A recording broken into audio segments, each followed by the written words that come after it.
Oh, what's that?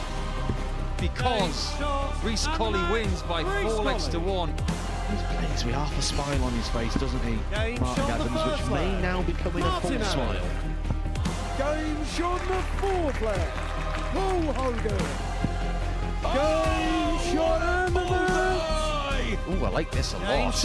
Oh, yeah. I'm all over that. Wonderful. Double 16. Oh, brilliant. Chance at the ball for a biggie. game shot.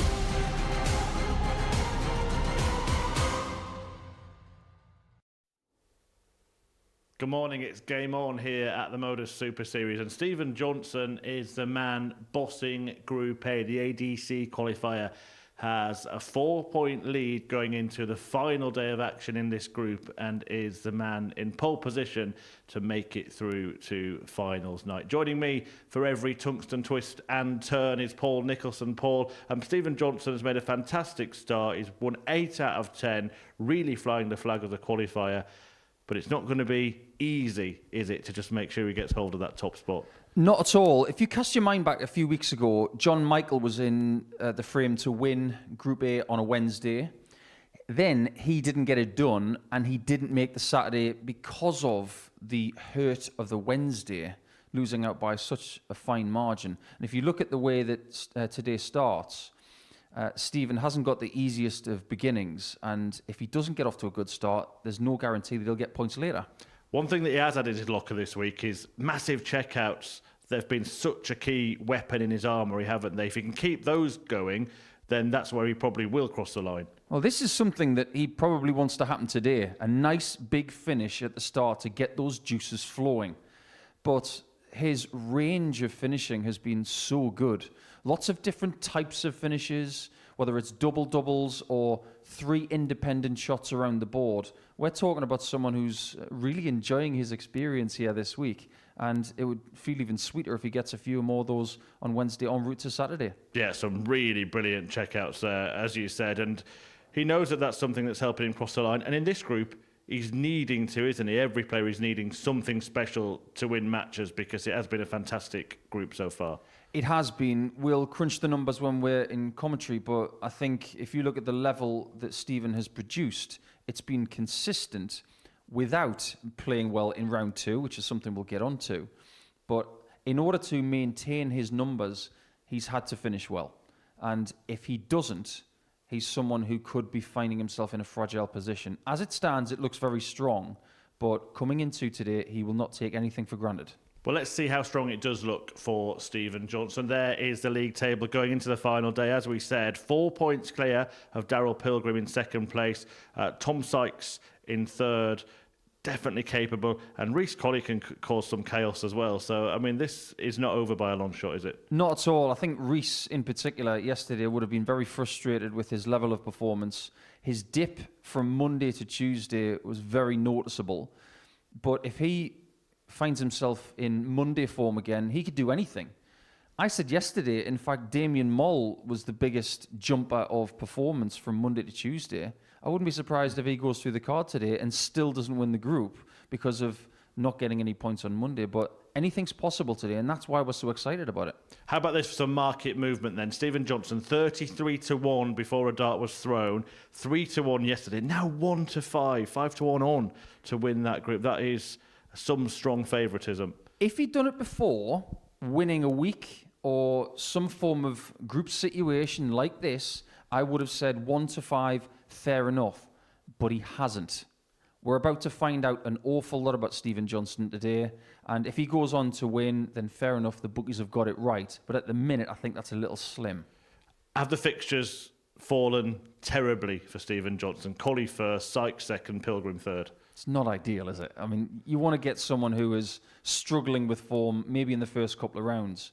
But in a group like this, you can't expect to get any easy games. I'll be interested to see how he progresses in the first couple of matches and where he stands after Game 6. Right, let's tuck into today's tungsten action. Stephen Johnson is the man to stop at the top of the table. He does take on Chaos Reese Colley in his opening match. We've heard what Paul thinks. Now let's hear what Stephen thinks. Stephen, final day of Group A. It's been a fantastic campaign so far. Just sum up how you feel you've played over the last 2 days. It's been good. I've played my best.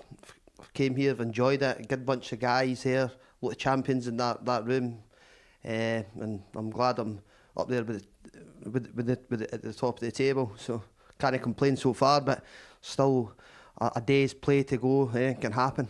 How would you compare it to your previous appearance here? Oh, defo. Every time I come down here, I enjoy it. You make us feel relaxed, and I just go up there and just try to play my own darts. If I win, I win. If I don't, I don't. But just enjoy my game.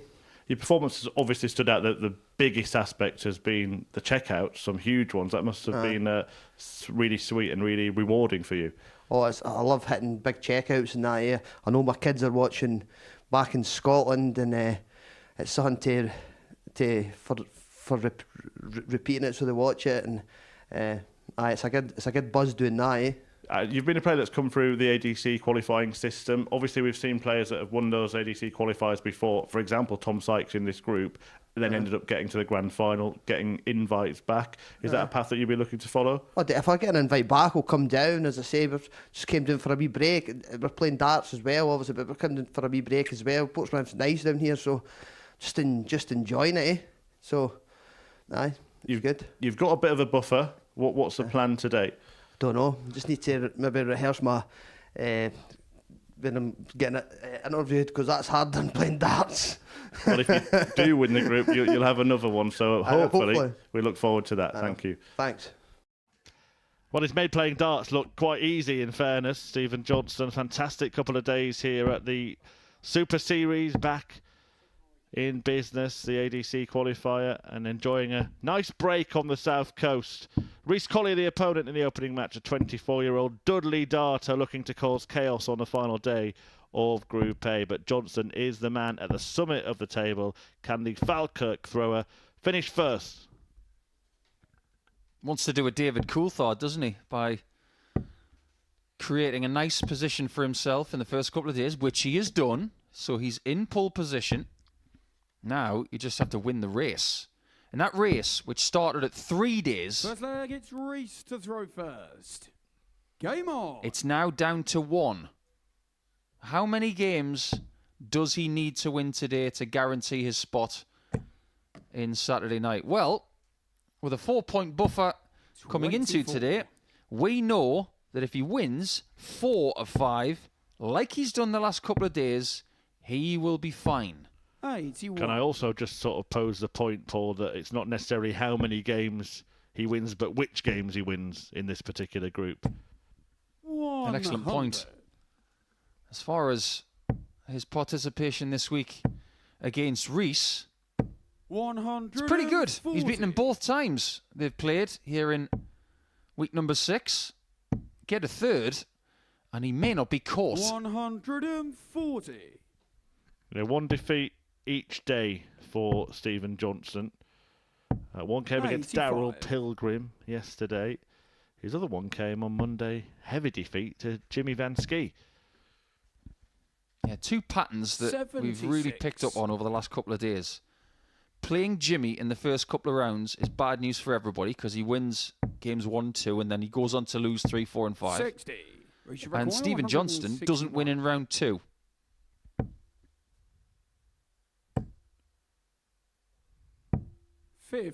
Well, he's been taking out big finishes for fun, as we just discussed. And here comes another one, just like the other ones. Tops. 115. I got a 170 yesterday with his first effort at a big checkout. Not to be on the old 135, but that is symptomatic of what happened with Rhys yesterday. He was dragging a lot of darts left. And he's done it a couple of times in this opening leg. Hasn't quite found his range yet, Rhys Colley, and Stephen Johnston makes him pay by breaking in leg 1. Are you a fan of the chunky stumpies? I am, actually. Second leg, it's Stephen to throw first. I do like a big barrel, Paul. You don't see many players with a chunky barrel like this. I know that Phil Taylor, towards the end of his prestigious career, used something fairly similar to this. 60. But maybe not with this old-school grip pattern. They do have that shape of dart, they do have a tendency to slide off each other rather than dramatic deflection. So if he does put one on top of that, it can just sort of 95. kiss the barrel and glide at least into the same vicinity. Might not be sort of aiding loads of 180s, but loads of 140s, loads of hundreds. Well, to prove that point, he has been fairly 96. consistent with the maximums over the last couple of days. He had 5 yesterday and 4 on Monday. If you think he's languishing massively behind the big hitters this week, 100. think again. He's only 2 behind the best 180 hitter this week, which is Tom Sykes, and he's got 11. 100. It seems to suit him. These ones that Colley uses look very similar to that of a certain MVG. Oh, he was going for a bullseye. And that suggests that he might have been going for 3 bullseyes. Confidence, par excellence. How good is this start from Colley? Game shot on the second. Very, very good. Reese Colley. We're seeing more people go for 3 bullseyes on 150 than ever before. Reese to throw first. Game on. Is that a sign that Stephen Johnston thinks he's got the job done already? That he's starting doing those flamboyant finishes early on Wednesday morning? I sincerely hope not, because the job is very far from done. He's going for a white horse there. Well, it's those big barrels, you see, Paul. You can only fit 1 dart in each treble. Now, you and I both know that Ryan Searle throws a dart over 30 grams, and he scores a fair few 180s, doesn't he? Well, yesterday, Stephen Johnston averaged 88.03, which was 3.5 points down on what he did on Monday. He'll be hoping that that doesn't continue, because if he averages around 84, 85 today, he is susceptible to losing. Yeah, it's been a very, very consistent campaign so far, but as we mentioned in our little chat in the studio just then, 3 players that 50. will certainly fancy their chances against anybody, not in this group, in this series. Pilgrim, Sykes and Colley, all of them weekly winners. 140. Good leg from Stephen Johnston, who I would be shocked to find out that he's not called Stevie up in Scotland, because anybody with the name Stephen tends to get Stevie. That's not in, and Colley could nick this 84. one. Just make sure you don't miss a big number here, Reese. Spoken into 44. existence, but that has been the problem, hasn't it? You could almost sort of half predict that would happen. That's happened to everybody this week. Big time double top coming in for a break of throat. That's actually where those darts come into full effect, because that was, if they were Reese Colley's darts, he hasn't got a marker. But Stephen Johnston did. He could actually brush that off the barrel and find the bed there. Absolutely. Know how your darts behave when they hit each other. Know what a guide is for you and know what isn't. It's as simple as that. We've seen many times this week Reese Colley on double 10, and when he's just on the outside of it, you might think, well, that's a good guide. But if you look at his behaviour when the dart's in the board, he moves to the other side. He knows what's good and what isn't. It's just a question of whether you can use it. Speaking of how Reese has played the last couple of days, his dip in form from Monday to Tuesday was very noticeable numerically. He was down on his daily average by 11.75 points. That's an enormous drop in form. He was so good on Monday, averaging mid-90s. But yesterday, 83.1. And 26% on the doubles for the day was the worst by any player. 60. He did get plenty of opportunities. He didn't take them and suffered the consequences. Stephen, you require 158.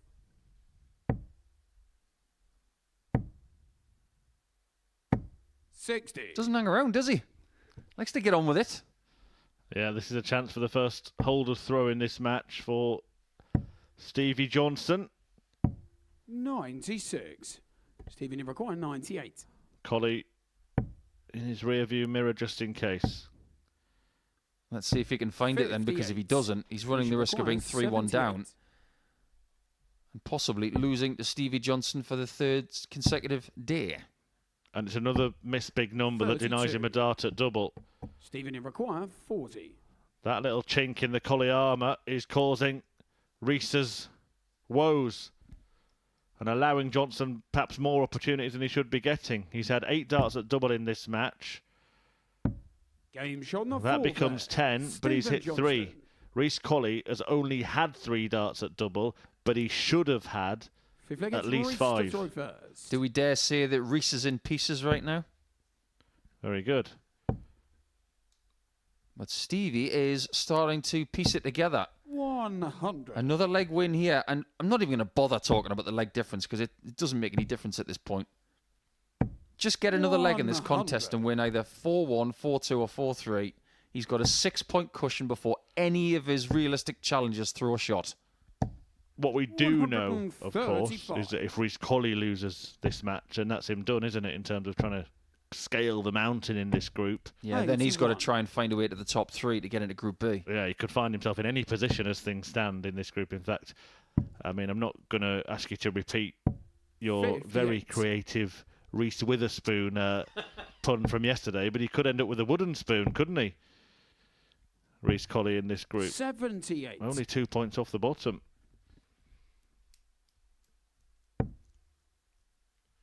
I think when all of the players looked at the schedule this morning and even last night, the likes of Pilgrim and Sykes would have said in their own mind, 140. come on, Reece, peg him back, will you? It might not happen. But then again, we were just thinking the double 14 might have been coming calling, but 102 for Johnston. And you've got to say it, it's to put 1 foot into Saturday. Yeah, we've seen this show before. We've seen it for the last 2 days. You knew it, he knew it, and that is Reece Colley out of the race to win Group A. Stephen Johnston getting a vice-like grip on top spot. The perfect start for the Scotsman, who sends Colley packing by a margin of 3 legs and another 3-figure finish to win it. He is just chucking them in for fun this week, Stephen Johnson, and he's going to be hard to move from the summit of Group A. Next up, to try and catch him up, it's Tom Sykes. He takes on Jimmy Van Schie.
Welcome back to the morning throw here from the live lounge in Portsmouth. The Modus Super Series in full swing. The last day of Group A action, and Stephen Johnson has just made a sprint towards the finish line. The chasing pack out to stop him. The bottom two already crossed out of that race. Reece Colley and Damien Moll have gone from contention. Jimmy Van Schie will lose the chance to finish top if he loses this match to Tom Sykes, a Yorkshireman who, of course, reached the grand final at the previous series here after winning his week. Takes on the giant Dutchman Van Schie, 30-year-old from Breda, and won one of the ADC Europe qualifiers to book his place and has been pretty impressive. As for Tom Sykes, well, we've seen him changing equipment this week and just hasn't looked as settled as he did in that first campaign. Not just winning week, but the Champions Week as well. Yeah, I think that's very fair to say. It's Tom to throw first. Game on. One of the stories of Tuesday, though, was that Tom Sykes stayed with what look 59. like the original darts that he had when he won a week in the previous series and the darts that he played with in Champions Week. What it did yield was an excellent daily average of 95.14. However, he was the mayor of good averages yesterday and losing. 100. He was playing at a better level than anybody, but it was one of those frustrating days. Played well, didn't yield the amount of points he wanted, but he's still in with the tiniest of shouts of winning this group. He's 8 points behind Stevie Johnston at the top. 77.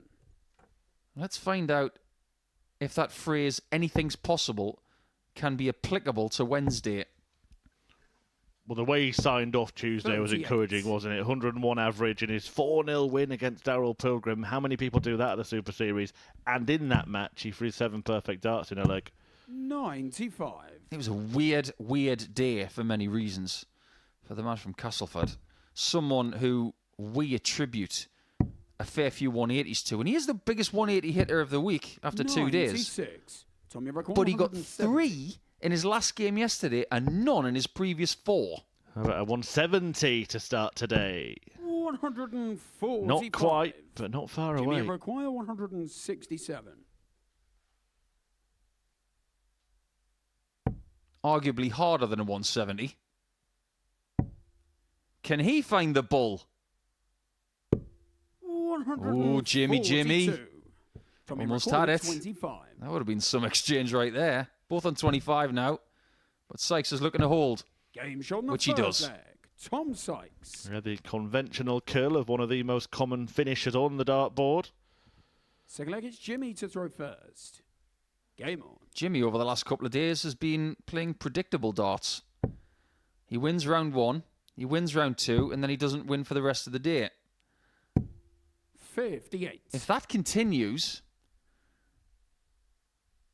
you'd have to fancy that he is bound for Group C. However, 180. playing Tom Sykes in round 1 today is a slightly different proposition, I feel. Yeah, particularly when he's throwing darts like that. 100. As I mentioned, 7 perfect darts in his last match yesterday. He just did throw 5 consecutive 60. treble 20s when he was aiming for it, because he had the 170 attempt at the end of the previous leg and then threw 3 treble 20s at the start of this leg. 58. We saw some of the form that he produced at the back end of the last series. He's one of the best players we've seen here. 180. And he's definitely got his scoring boots on today from the off, because that is 2 180s in 2 legs. 140. Tommy Require 81. I don't think he'd be offended by saying, not many in the wider darting world would have heard of Tom Sykes before he played at the Super Series. Well, they all know about him now. 68. Unlucky on that Jimmy occasion, Require, but he would expect to 145. return. Now, these are 2 fairly young guys who are looking to keep the legacy of their 130. respective areas going. Tommy Require 13. Proudly from Yorkshire, and going for double 4. Game For a shot on the 2-0 second lead. leg. Tom He may Sykes. just be the next cab off the rank when it comes to brilliant dart players from Yorkshire. And if you think Well, I'm it's trying to Tom oversell throw him, first. Game on. come on, will you? He's brilliant. Well, let's just pay a little bit of homage to 44. God's own county, shall we? And the wonderful darting talent that's come from there. Obviously, the one that everyone will immediately think of is the great Dennis Priestley. 100. Scott Waits, 2-time Lakeside champion. More recently, the flag bearer has been Joe Cullen. Although I wouldn't describe Joe as a proud Yorkshireman. 81. You wouldn't? No, because you think about his associations with his sports teams that he follows, they're actually wearing the wrong rose. I see what you mean. He's a Manchester United fan. 180. Bo Greaves, Yeah, Wigan Warriors as well, Joe, for rugby league. But yeah, Bo Greaves certainly. She's from Doncaster. 100. And other people in darts as well. Paul Hinks, who we had a fantastic chat with last week, the referee. yeah, Gary Thompson, great England international, great county player. Dennis Hickling, one of the 105. original brilliant Yorkshire players from back in the 80s and 90s. So many to choose from. Let's not forget the host of the show that first put 96. darts on the Jimmy TV McCoy, screens, 116. Fred Truman, Alcide. I'll see tops and Game raise shot you on the third leg. a Jimmy 116. Van Schie. Very, very good. We won't do It's Jimmy to throw first. greatest Game on. Dutchman in darts because I don't think we've got enough time in the whole show. But we do have stages, don't we, of greatness. We've got Barneveld, who started out it all. Although he was not 100. the first Dutch player to grace a PDC World Championship, was he? But we've seen plenty of that from the likes of Barneveld over the years. But look at that from Van Schie's losing this match. 9 points better off and rising. Do you know who the first Dutch player was to grace a PDC World Championship? It wasn't Scholten. It wasn't Jan van der Rassel. I'm taking a couple of guesses out there. Who was it? 96. Oh, how long ago are we talking? Give me a ballpark year. We're talking late 90s, early 2000s. He's sadly no longer with us. 91. Give me some time. You've got until about 1:30. I just want, however long it takes somebody to make a suggestion in my ear, basically, 41. but nobody is forthcoming at the Jimmy moment. I wonder if anybody can get it in the 170. YouTube chat window. Yeah, do let us know. Type it in capital letters so it catches our eye. 96. But this particular Dutchman is throwing decent darts. He's worked his way back into this match. Of course he's playing decently. He's playing in round 1 or 2 60.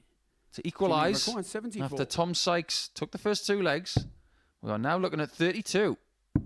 Game shot on the This is fourth very leg. good. Jimmy Van Schie. This is about as good as Jimmy's played at any point this week. Somebody in our chat room saying, I thought Luke Humphreys was think it's Tom Yorkshire. to No, throw he's first. certainly not, Game but on. he is named after a Yorkshire Football Club, of course. Luke Humphreys, named after Leeds United, literally. Leeds United, Kings of Europe. 134. Luke's from Berkshire, but currently lives in the northwest of England.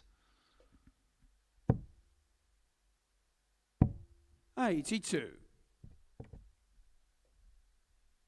Whoever loses this game will be out of the running for Saturday night after 58. 3 days. But based on the level of play that we're seeing here, both have got to be feeling good about their chances of making Saturday. Sykes has been there multiple times, whereas Jimmy has not made a Saturday yet. That is his sole goal 100 over the 5 days of qualifying. Realistically, Jimmy's not going to make it. He's already 10 points adrift. You'd expect Johnson to win at least one more match. But a defeat for Sykes here 84. pretty much puts him in that bracket as well. So a win here, it closes the gap to 6. He would still have Johnson to play in his next game. 99.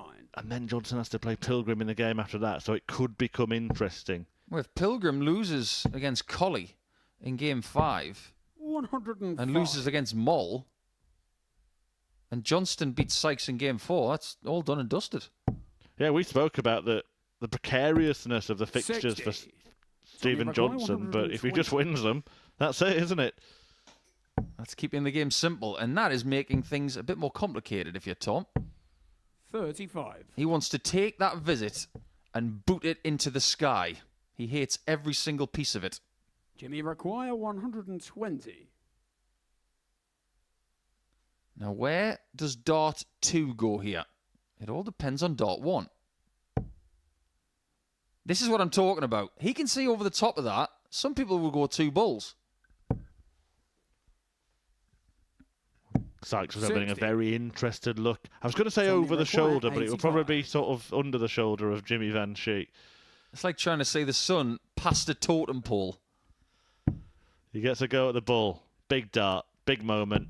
And he Game delivers. on the 5th leg. Absolutely superb from Sykes. Henry and I were commentating in the last couple of days, Murph, and we were talking about Jimmy to throw first.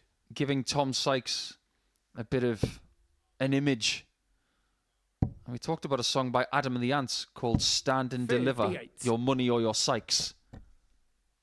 He liked it. And before anybody has an idea of stealing that as a walk-on song, 100. I think Tom really wants it, so let him have it. Well, there we see one of the reasons that Jimmy's producing such a higher average is his 59. prowess on the finishing. He's got the meatloaf return there. 100. Tom Sykes, 3 out of 5. 2 words that you don't expect to hear on a darts broadcast. Meatloaf return. 100. Definitely in charge now. Got the lead, got the darts. He's got 91. a decent approach, and everybody likes to finish a match with a bang. It doesn't come much better than a little bit of fishing on a Wednesday morning. Well, he almost started the match in that fashion, didn't he? Missed the bull in the first leg. 98. Tommy require 107. Doesn't have to go for it. And isn't going to go for it. That'll do very, very nicely. Could be a very good start to the day for Sykes, who's not only got a points problem in the table, he's also got a leg difference problem. 56. Tommy require 36. Double 18 then for the 4-2 win, and for Sykes to make the start he needs. Gets there in the Game, end. shot, and the match. Good performance, Tom lower Sykes. average than Jimmy Van Schie, but a 4-2 win for the Yorkshireman that keeps him in the hunt, at least for now. Restores that 6-point deficit to Stephen Johnson at the top of the table. An average in the 90s, as I mentioned there, 6 points worse off than Van Schie, who hit 2 out of 3 on his doubles. But Sykes, at 85 on the ball, was the tungsten table turner. He stays in the race. Van Schie can't now win the group. Daryl Pilgrim in between Sykes and Johnson is in action next. He takes on Damien Moult.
Welcome back. It's still round one here on Wednesday morning at the Modus Super Series in Group A.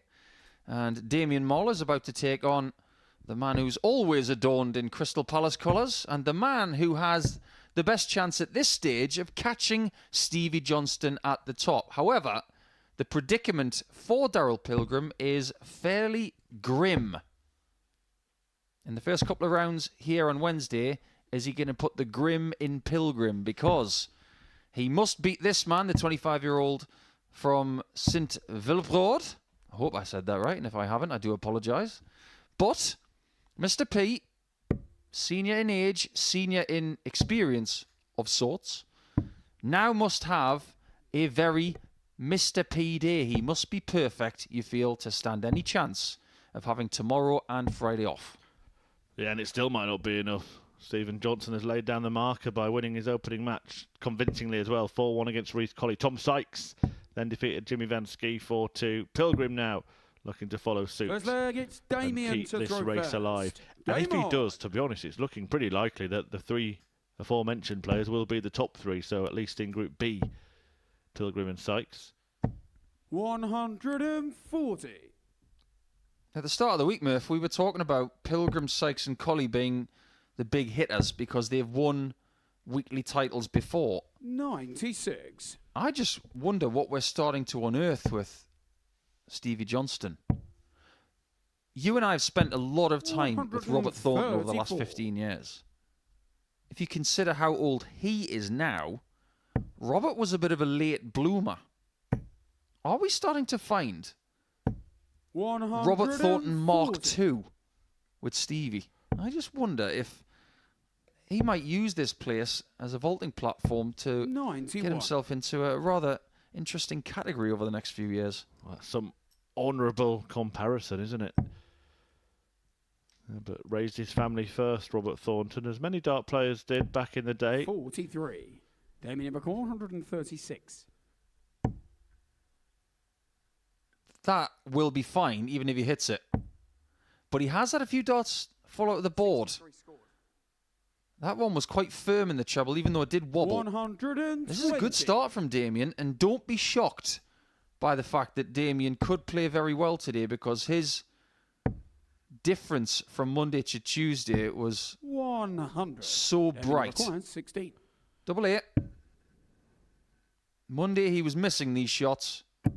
Yesterday he was getting this shot. 8. Wednesday might be more like Monday. Yeah, although he was unlucky there. They weren't badly thrown darts, just didn't go in, hit the post, so to speak.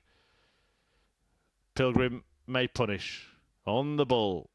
In the Game ball. shot, the Pilgrim first is leg. perfect. Apologises, Pilgrim. but don't apologise for that. That was beautiful. Not a bad Second start to leg, Wednesday Darryl with to your throw best finish of the first. week so far. Pilgrim's average yesterday, 89.96, which 130. was a little bit better than what he did on Monday, but still not to the level that we expect from Daryl all the time. 85. One of two things is happening at the minute with Daryl. He's just got a little bit left in the tank and he's yet to find it, or he's just dropped off a little bit form-wise, which is something that I suspect has happened based on an 100. interview he did with us a couple of days ago, because he was talking about the fact that he's not playing his best right now. We do open the chat room for your 96. questions and involvement. It is your show, and our friend of the show, Lee Seymour, asked Paul, after that, fans of snooker would have enjoyed it, that brilliant break from Mark Williams last night. A 66 from 54-0 down in the 94. deciding frame. What is the best comeback in darts? 140. You got to go with Down Andy we go, Hamilton against 170. Simon Whitlock at the match play. Imagine being 15-8 wasn't it? down and winning the rest of the legs. And the thing that makes it great 138. is that he needed to win all of those legs concurrently. Yeah, he had to win the match by 2 as well, and he did. 70. 9 straight legs. Now we require 32. 2 in 17-15, as I recall. Pilgrim here wants double 16. The slight step, Whitlock-esque actually, that. Game shot in the And he second does. leg. Daryl Pilgrim. Double his lead. 37% on the Against doubles Damien to yesterday, throw Daryl, first. and Game on. ordinarily that might be the chief of the percentages. And Jimmy Van Schie yesterday was 47% on the doubles, but this is more like it. This is very reminiscent of a game that Damien was involved in on Monday, where he had his best average of the week, but he lost 4-0 to Rhys Colley, who averaged 107.36. Brilliant from Mole, who's taking his average into a different stratosphere here. You can average 150, but if you're losing on the score sheet, it makes no difference. Starting to follow each other. When one goes, the other follows. Did he have 180 at all, did he, on Monday, Mole? None at all. And then yesterday, he had 10. Talk about a change in fortunes, or should I say, a change in form. Daryl Pilgrim is going bananas here, but he might not even get another dart in his leg. Game shot in the third leg. What a leg of darts that was. Mole. Pilgrim waiting on 81 after just 9 chucked in, back-to-back 180s. And then Mole goes out in 11. Both averaging 109 after 3 legs. Proper game of darts. Maybe a sign of what's to come. Get the shackles off, lads. Let's see what you can do. 100. Just going back to that question from Lee Seymour, his mentioned comeback was Waits against Wade in the Grand Slam final. 8-0 down he was, wasn't he? Scott Waits in that one. However, that game still had a lot of scope for change. So if you think about being 8-0 up in a quest to get to 16, you can still afford your opponent plenty of opportunities to get legs, but periodically, whereas Andy Hamilton didn't have that against Whitlock. Well, look at this. Wow. That kind of standard is often needed for a big comeback win. And everybody mentions Hamilton Whitlock, but rarely mention the brilliant comeback Whitlock himself had against Jamie Caven at the European Championship. I was talking to Simon about that yesterday, funnily enough. Well, that interview that you did with Simon will be coming out very, very soon.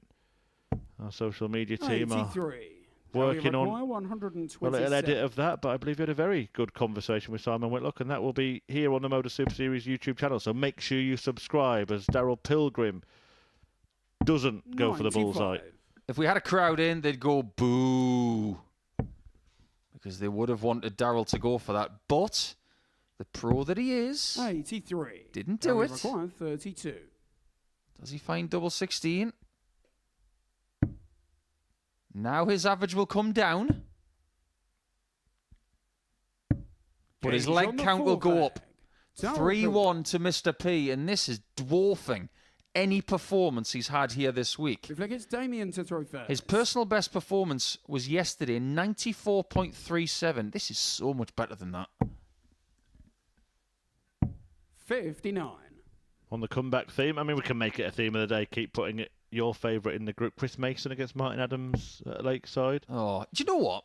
Darts was so good around about that time. And do you want to know? Because the broadcast was so pathetic. I've never seen that game. I'll tell you something else as well. Look, one of the greatest comebacks is actually a comeback that didn't result in the win. That's got to be the late, great Phil Nixon against Martin Adams. Now, we did see that one. The double 7 specialist that was the great Phil Nixon. Someone who I knew extremely well. A splendid game for many, many reasons. And this is a splendid game for several reasons as well. 3 180s from Daryl Pilgrim, an average of nigh on 110. 122 checkout in there. And look at the power scoring 45. From Mr. P. Now, this is more like it from Daryl. This is the kind of thing that we expected to see periodically again. You don't 45. Do this all the time. But this will get his juices flowing, and it'll just send a bit of a message to Stevie Johnston. However, Daryl wants to get points. He could do with winning this 4-1 because 100. He needs to erode that leg difference buffer that Stevie has. He could make a huge move come round 3. 125. If he's playing Stevie Johnston 82. In Game 7 with a very doable scenario in the table. This is a match-winning opportunity. And it can be completed on top. 62. It's just the wire, Aiming to require 110. allowing Mole to have a look at 110. This is the Whitlock route for 110. You go down under first, and then you go up north. 74. Daryl, you require So for 20. Pilgrim to whack-a-mole once again.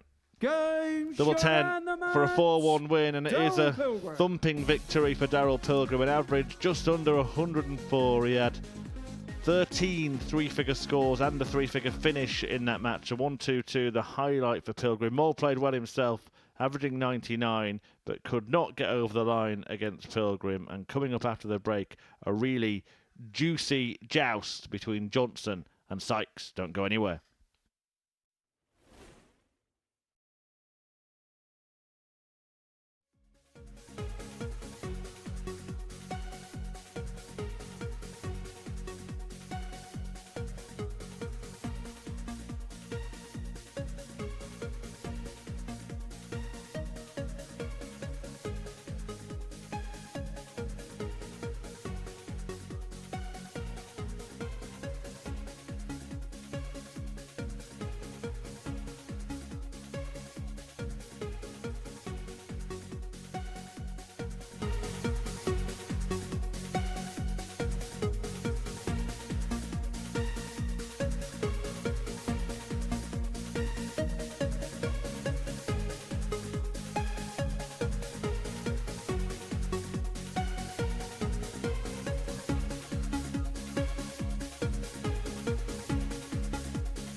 And I've received no email at all.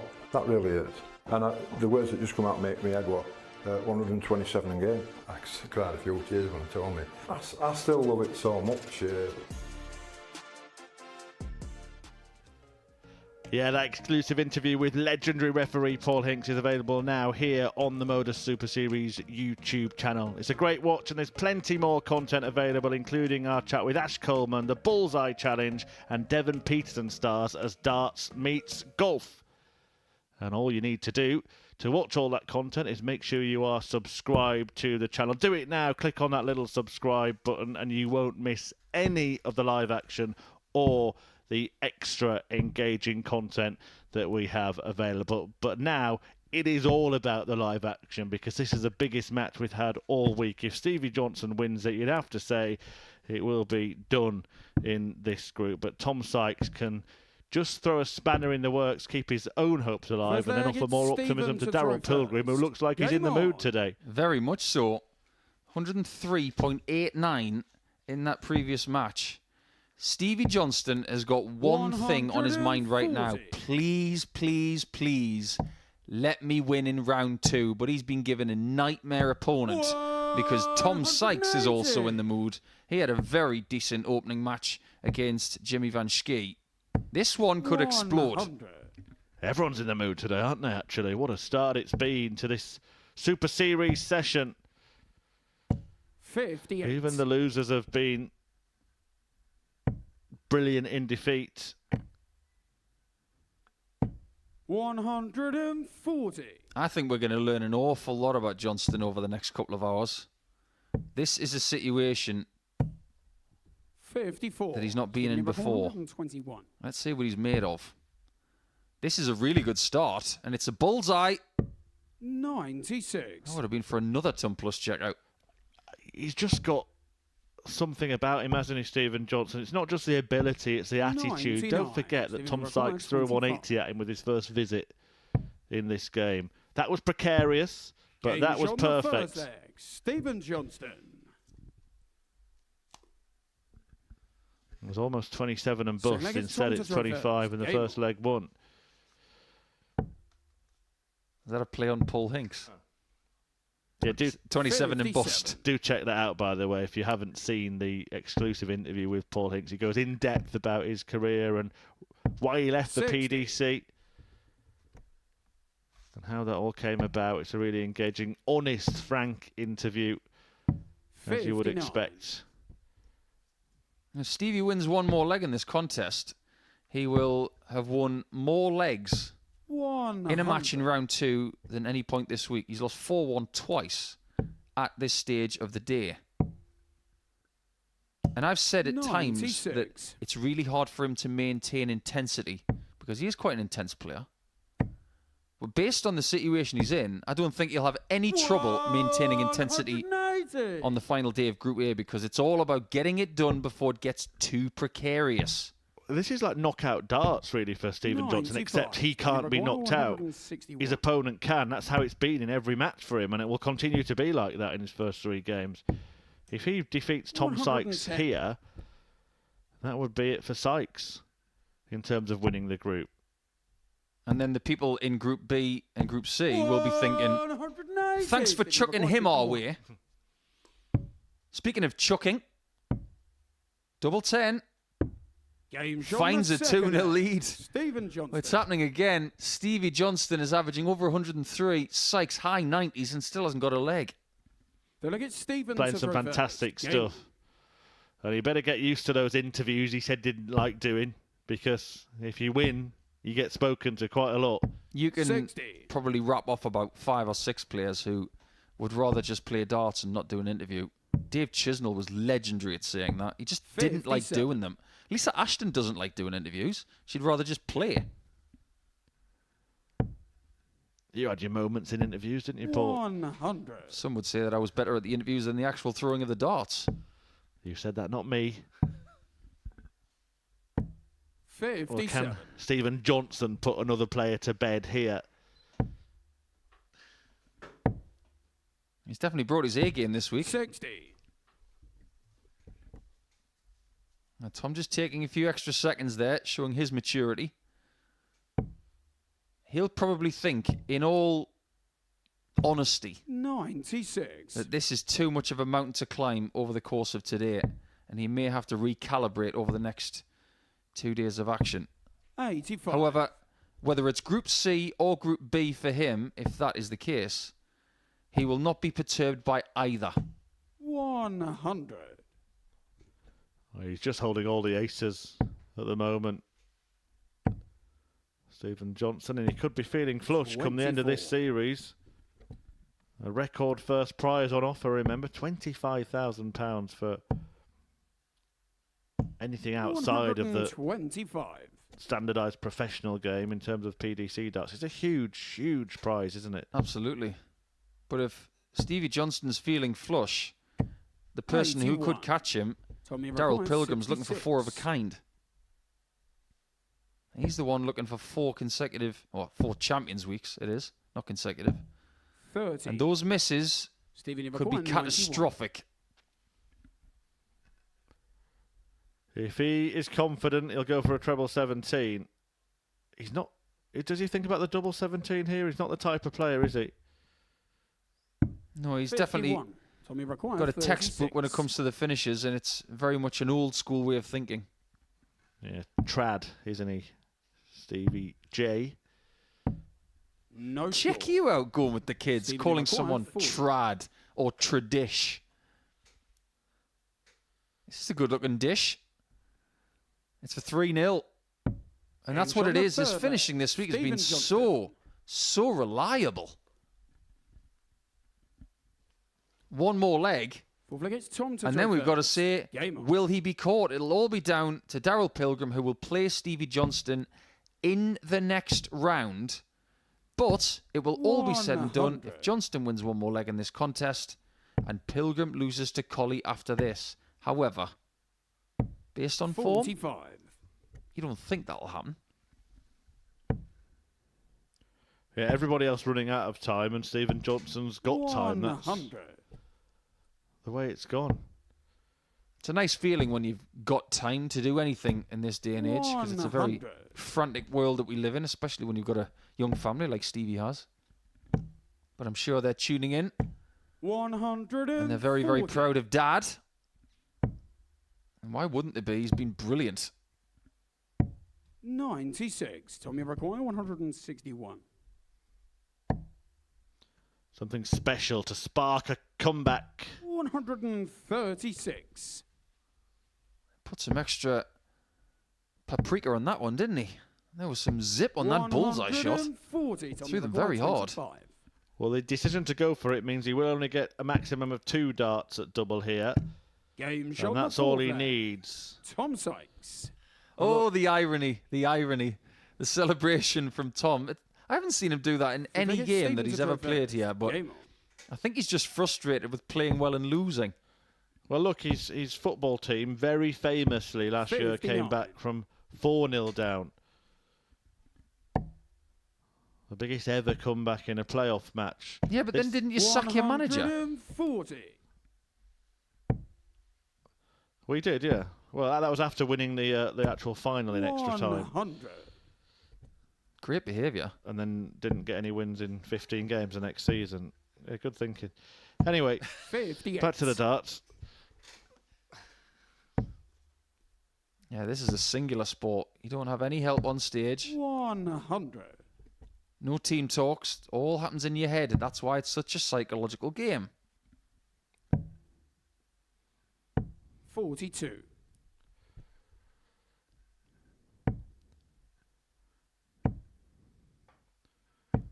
Oh, this could be a psychological thriller, Paul. Well, let's face it, when it comes to the mind games, I don't think there's any between these two, but 91. Johnston is winning in that 142. regard this week. He has beaten Tom Sykes twice already, and he's on the cusp of maybe doing it again. Oh, it's textbook front running, 90. isn't it, from Tommy Stephen Require, Johnson in his games, but 170. also in the group. I'll be there, and it's going to take something special to move me. 134. He may just be the immovable object here in Group A, because double 16 will give him another win. 36. He hasn't won in round 2 yet this Tommy week. Require, 36. 2 match darts go begging. Double 9. And Sykes can't 80. hold on. Stephen Require, 16. So that will be Tom Sykes disappearing down through the tungsten trapdoor in terms of winning this group. If Johnston can pull the lever. And that is how you do it. What a dart that is. What a way to win it. 4-1. He sees off Tom Sykes, and he is just slaying his opponents one after the other, Stephen Johnston, and edging closer and closer to wrapping up Group A and winning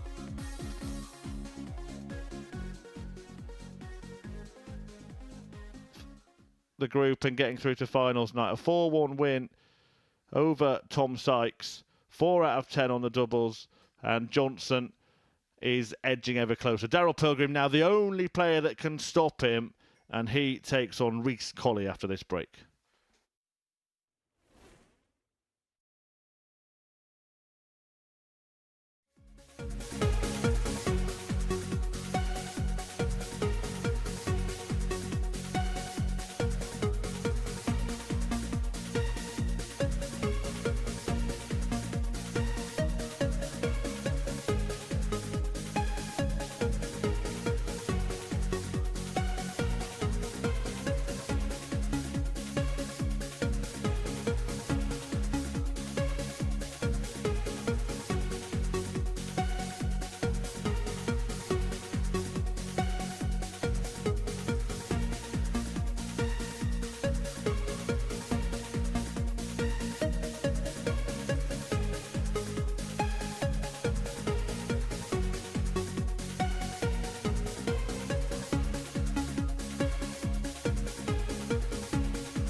Maybe it's fair to say, as we go back to the stage here in Portsmouth at the Live Lounge, as Daryl Pilgrim will now take on Rhys Colley, that maybe Stevie Johnston's got more than 1 foot in Saturday night already. Now on 20 points with 3 games to go. He could find himself on 26 by the end of his qualifying campaign. However, the last man who can try and get him off that pedestal, Daryl Pilgrim, must beat Rhys Colley here.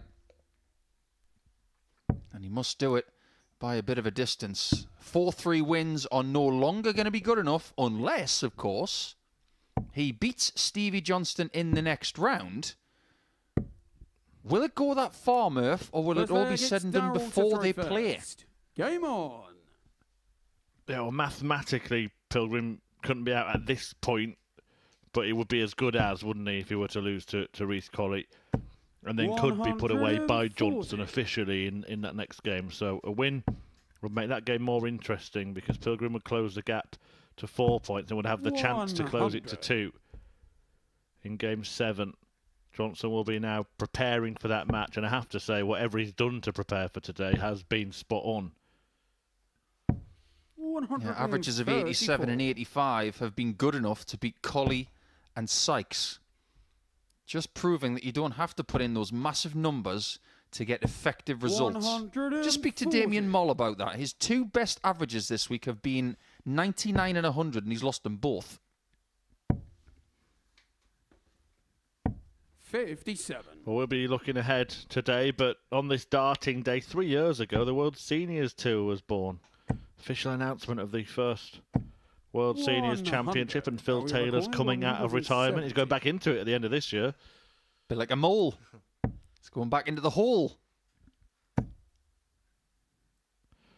Well, he's done this kind of thing a few times, hasn't he? The power. Can Colley channel that? Not on this occasion. He missed it for a 9-darter once, didn't he, at the World Grand Prix? 120. He was interrupted by the commentator. Oh, Liddell. Yes. Well, we're in a similar position here, aren't we, actually, in our commentary position in Portsmouth. We can see the players on the stage. We're in the same room in a box, and I hope I don't ever have to be saying, I think he can hear you, Paul. I think John Gwynn sold him out a little bit, didn't he? He says, he can hear you, Sid, he can hear you. Yeah. There might be a bit of an omen for Pilgrim if he can somehow dig himself out of this situation, that one of his county's best ever players is celebrating his birthday today. Dave Askew of England, 2-time semi-finalist at the PDC World Championship. Happy birthday, Dave. Of course, the dad of the former average record holder in the last 4 years with us. His son Jason, a very, very effective player. But also celebrating their birthday today, the great Merseyside player Kevin Kenny, and a former weekly finalist here, Ian Moss. So happy birthday to Ian. Many happy returns to all of those. Yeah, Moss lost to Mould in that dirty final. Well, here we see the picture. Perfect action of Pilgrim. Yeah, long extension of the right arm. Just got to make sure it's not too long. The last thing you want to do is hyperextend that arm into a position that is going to be detrimental to your overall health later in life. He doesn't do that. The drawback is fairly... Well, it's not deep. He only comes back to the right angle, which puts a great deal of emphasis on the release point. If he gets it slightly late, that dart will be low of target. 99.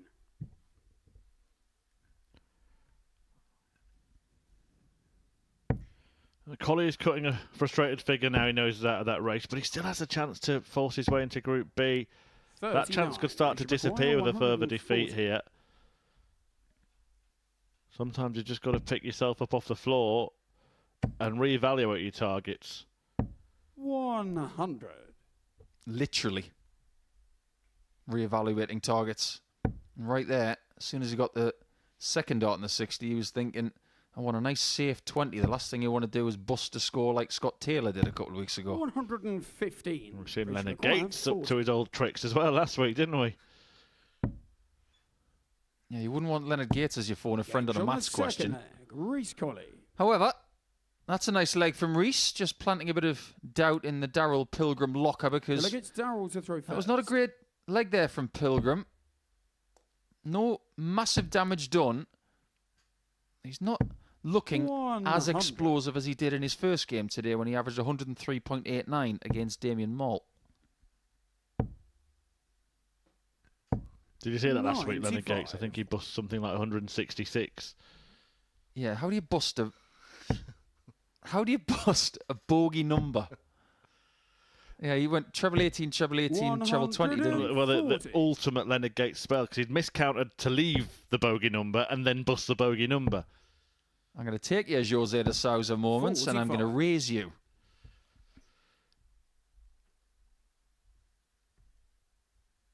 What's the most heartbreaking miscount that you've ever seen? Because for me, it was Peterson at the World Cup. That was to win a match. He got it wrong, and then they lost the match. I would agree with that. I think the most heartbreaking bust I've ever seen, not a miscount, but a misfire, was Dirk van Dijvenbode against Raymond van Barneveld in the World Championship. Yeah, because that set his career back, didn't it? It really damaged him mentally. That was John Gwynn on comms as well then. Late, great John Gwynn, who I had the pleasure of sharing that World Seniors commentary box with. I don't believe it. I think he went all Victor Meldrew in that moment. 59. Dario McCoy, 56. Yeah, it was great working with John. He made the word brilliant. Brilliant. Game shot on the third. Brilliant, brilliant, Pilgrim. brilliant. Said by Mr. G, hit by Mr. P. Fourth leg, it's Reece to throw first. And Pilgrim has a slender advantage in this one. Again, an evenly matched contest. Pilgrim has been perfect on the doubles so far. Both players 100. averaging in the 90s. Do you know what? When we talk about things from the past, I know we're all going to get older, and ultimately we're all mortal. 140. You've got an amazing situation in the sky at the minute. You've got Sid on comms with Dave Lanning and John Gwynn. 100. A tournament organised by Tommy Cox and the recently passing of Dick Alex. Then you could have Jockey against Eric on the stage. 177. I think we'd see a lot like that. I have to say, when we're in a fantasy world, Paul, when you said mortal, then I thought you were on Geordie Shore for a second. 85. I thought you were going to go all Mortal Kombat on me there. Get over here. Oh, you should have made a guest appearance. 93. Some sort of darts night.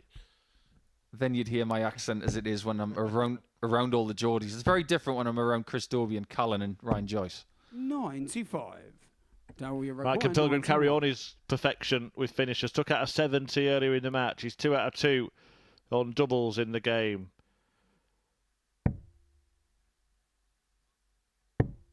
But he's not going to get a go at a double in this visit. Just set it up 59. and wait to see if you can 121. have the opportunity of making it 3-1. The answer is yes. Look at that little flick of the eyebrows from Pilgrim. Yeah, that was not another one.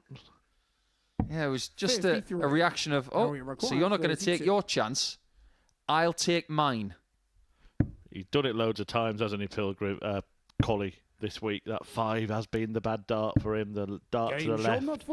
And it's a dart in the middle that does the job for Mr. Pete, who's now won away from a very important win. Fifth leg, it's Darryl to throw first. Very important indeed. We might have a race on our hands if Pilgrim gets this leg or another in this match. And then the first match of round 3 will be the biggest game of the week. 180.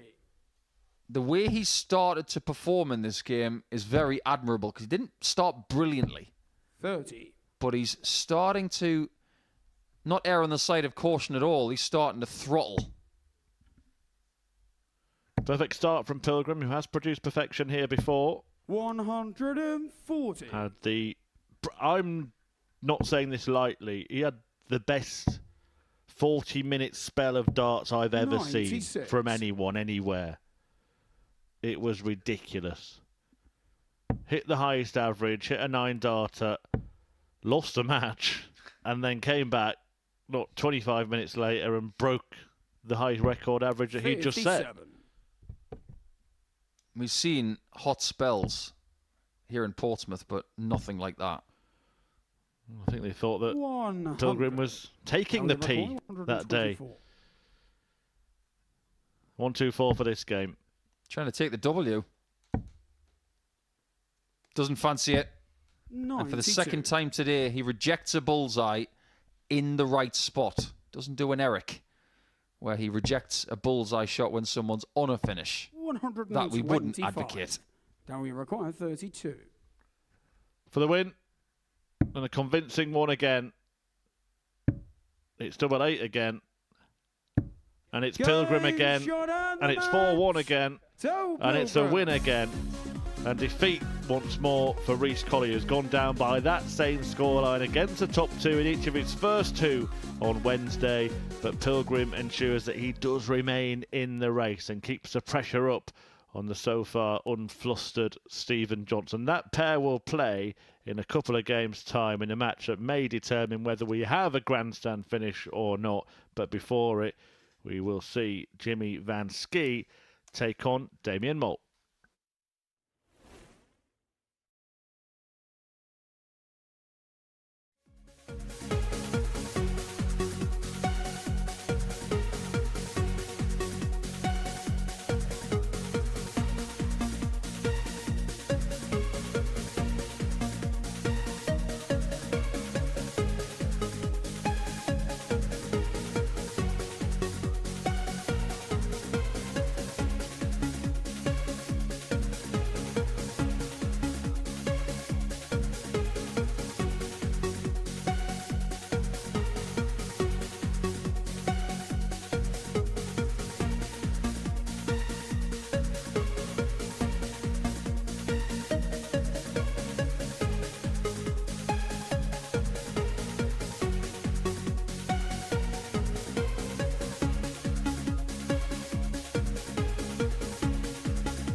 Welcome back to the Modus Super Series, where the top two are going to tussle in the game that follows this. It is between Stephen Johnson and Daryl Pilgrim to determine who will win this group. This match now is really to determine if players can stay in the fight for a second or third place finish. Jimmy Van Schie against Damian Mole. Tom Sykes is still catchable in third place, but it's Van Schie that's the more likely to get there. Mole had a nightmare start to this week, losing all 5 of his games on Monday. He's been pretty competitive since then, and I think we have to just sort of consign Monday's return to the darting dustbin. And first leg, it's Jimmy to you throw mentioned first. it actually, Paul, in commentary alongside Henry Game Deek earlier on. this week, and you said the name Kieran Tian.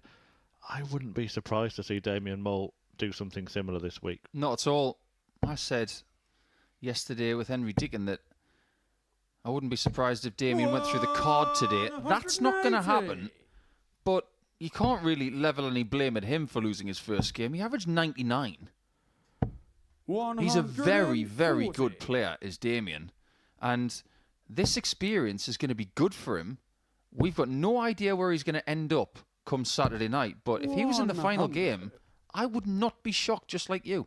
Well, just to remind viewers who maybe weren't with us at the Super Series in the early days, the very first week of Super Series action, Kieran Tian played the group stages. In fact, it was a transition that week, so he played them in Southampton in our previous venue and finished bottom of Group A. And then on the Saturday night here in Portsmouth, he won. And he beat some proper players as well. Adams, Portela, he beat James Hurrell. And that is a wonderful first leg. These two have been hanging around each other all week because they're both Dutch. They came to the venue together on Monday morning. And I'm sure there's a little bit of them saying in their mother tongue, it might be better if we're together the next couple of days because we can feed off each other. However, if Jimmy keeps playing like this, darts can tear you apart. By the way, that little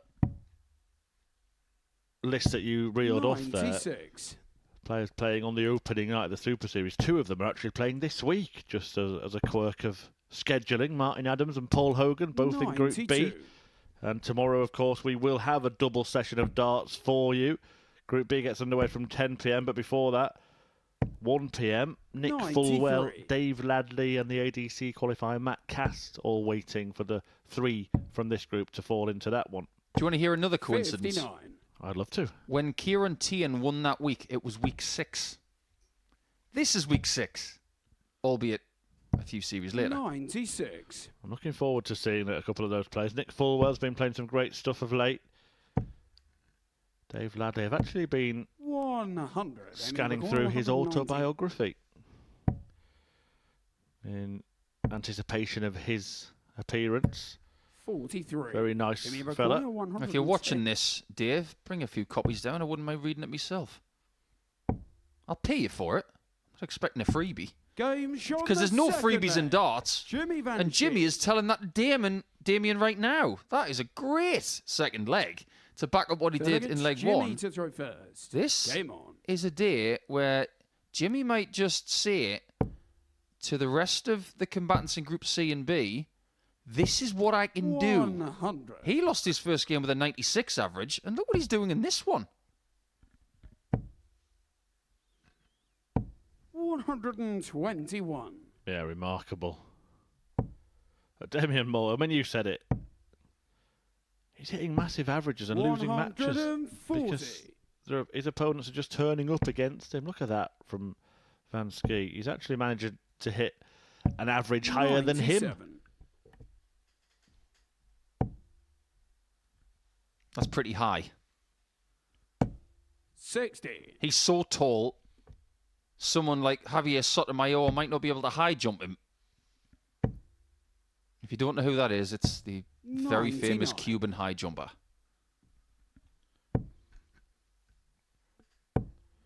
Well, the chat are asking how tall 59. he is. Have we had the measuring tape out? I'm told he's around 6'7".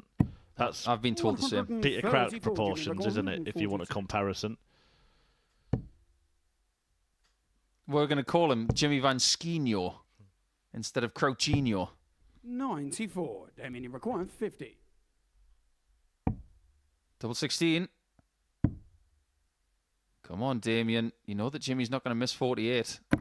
Oh, that's 80. really unfortunate. Clatters into his own dart. Well, got to make him pay, Jimmy. 48. Well, he hasn't missed a double yet. 2 from 2, and that's a good guide.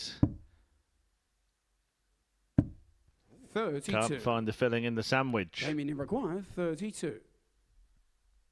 Mustn't like cucumber sandwiches, Game shot in the third leg. having the green double, but it seems like Damien doesn't mind a cucumber.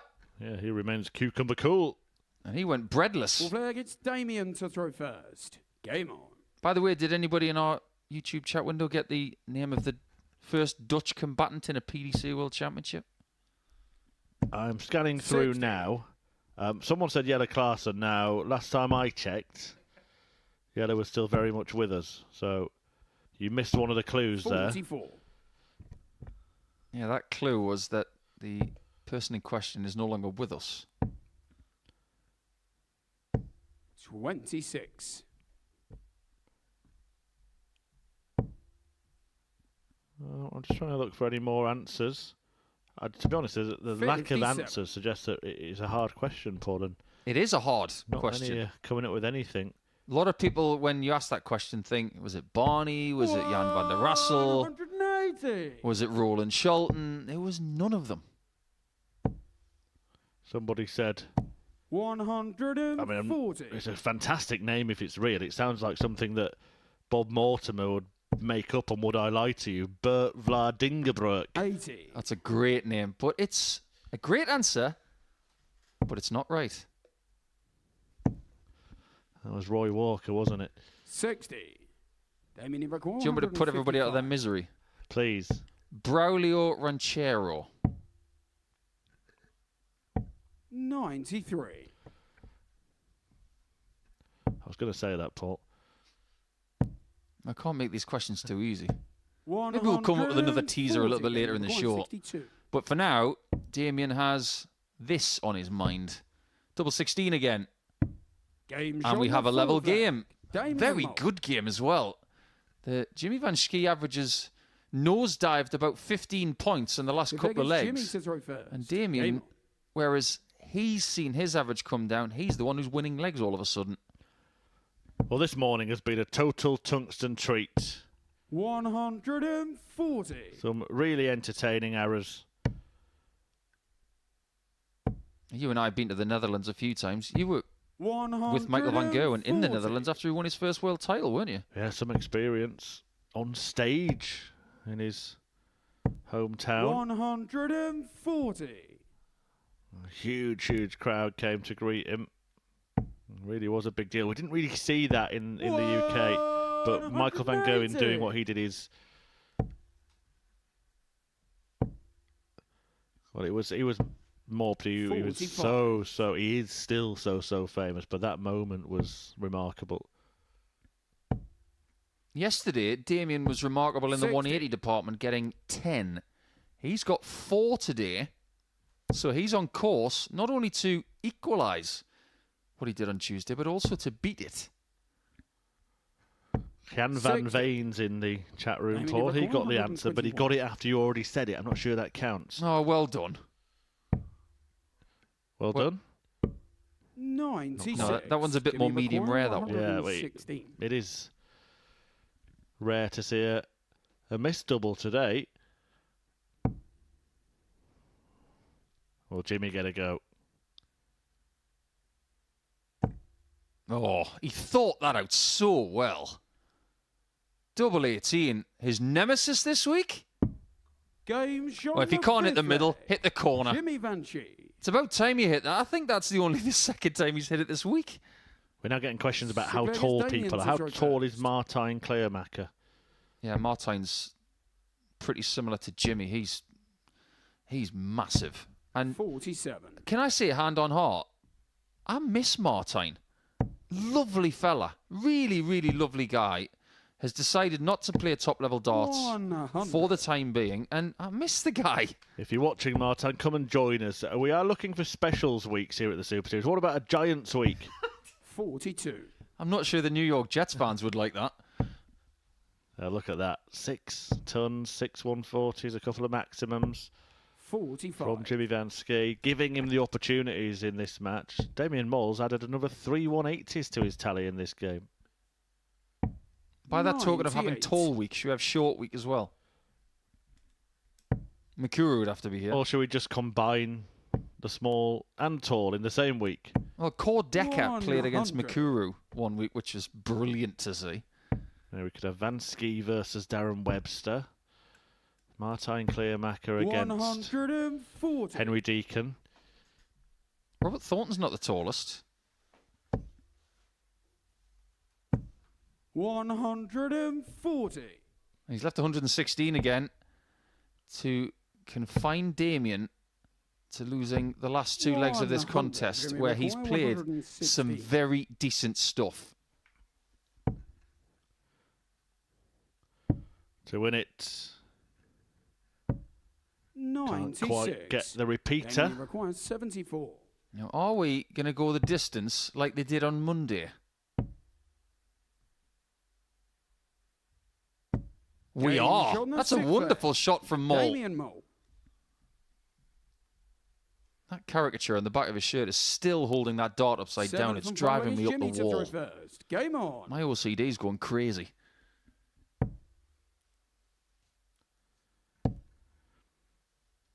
Well, can he get 140. a breaker throw and get himself level on points with not just his opponent in this match, but Colley as well? Yeah, I've almost been so engrossed in this contest. There it is. That Mole. Hold the dart the right way. It's dangerous holding a dart like that. It's like running with scissors. I'm not sure what he's doing. 95. Well, let's face it, moles really don't know where they're going because they're blind. 96. It means their other senses have to be on point. But who's going to be smelling victory here? 95. Schie remains favourite, 226 darts to do it. That'll do. As will that. He'll take it. 125. However, when you've had two treble 20s, a 1-2-5 doesn't feel great, but if you get the two treble 20s after the 5, it feels brilliant. 58. Jimmy requires 95. Just trying to impose himself as he goes for double 16 and wins the match with a 95 checkout. Are we going to see those two gentlemen going toe-to-toe over the next couple of days in Group C? However, Jimmy Van Schie has got other ideas. He's only 2 points behind Tom Sykes in the table now with a brilliant performance there of 98.39. And that, it really, really was his best performance of the week. Previous to that, his best performance was in a loss, but that one he wins by 4 legs to 3 going into round number 3.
Welcome back to the Modus Super Series, where Stephen Johnson has just been picking off his opponents one by one and is now a win away from qualification. Paul, we'll take a look at what's happened so far, and that's exactly been the case. When we sat here earlier, we were worried about the fixtures for Stephen Johnson. He wasn't. Obviously not. But when you consider what we've seen today, it's been a myriad of befuddlement, because you've seen players like Damien Moll put in really good numbers, losing matches, whereas Stevie Johnston seems to have this knack of winning no matter what the numbers are. His numbers are down on everybody else pretty much, but he's just got this determination. That's one of the reasons why I likened him to Robert Thornton. He's got the same tenacity, and he's getting very close to qualification, but he has got someone standing in his way. He certainly has. Daryl Pilgrim is a man who can stop him. They're going to play each other in the next game. We're rightly giving it the big build-up, but how has he got himself into this position, Stevie J? Just really effective finishing at the right times. Timing is so important in this sport, and mental strength is as well. When he's facing something that has pressure attached, he takes that step back. He's able to get the job done no matter what the challenge. And his ability to get to 20 points with 3 matches remaining, there are people who've never done that. We've got to start looking at Stevie J as someone who could fly the flag for Scotland very well here over the course of this year. He's no longer just an ADC qualifier. He's someone who could become a regular. The last challenge for him is getting the better of Daryl Pilgrim, who has looked more like his normal self today, hasn't he? Oh yeah, that first performance was great. Over 103 average. He looked like he had the bit between his teeth. And when he started a day well, like he did, with a shot like a 1-2-2, you think, yeah, he might just be in the mood. And as far as opponents are concerned in this spot for Stevie Johnston, you've got someone who has put in the best numbers that we've ever seen in this building. This is a huge challenge. Let's see what he's made of. Let's show you the table just to highlight the situation. Stevie Johnson, 4 points clear of Pilgrim, who can cut that gap to 2.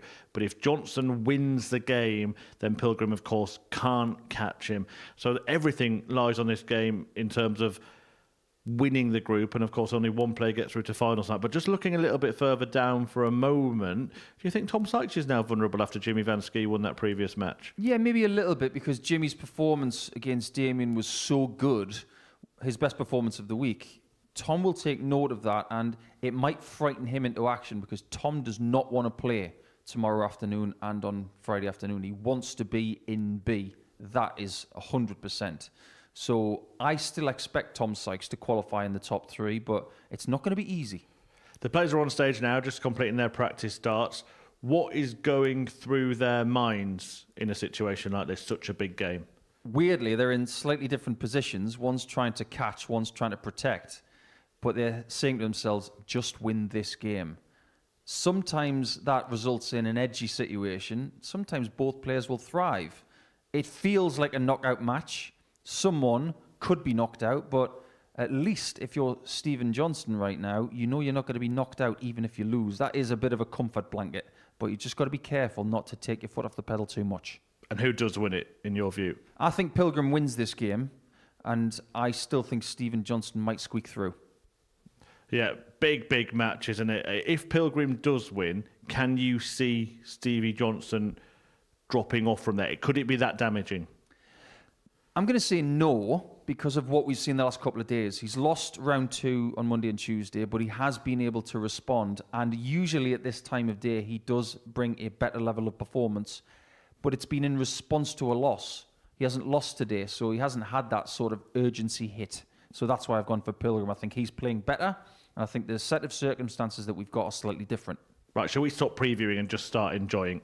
This is going to be a huge game. It's a big one. It is Pilgrim against Johnston, who, if he wins, is through to finals night. Let's get it on.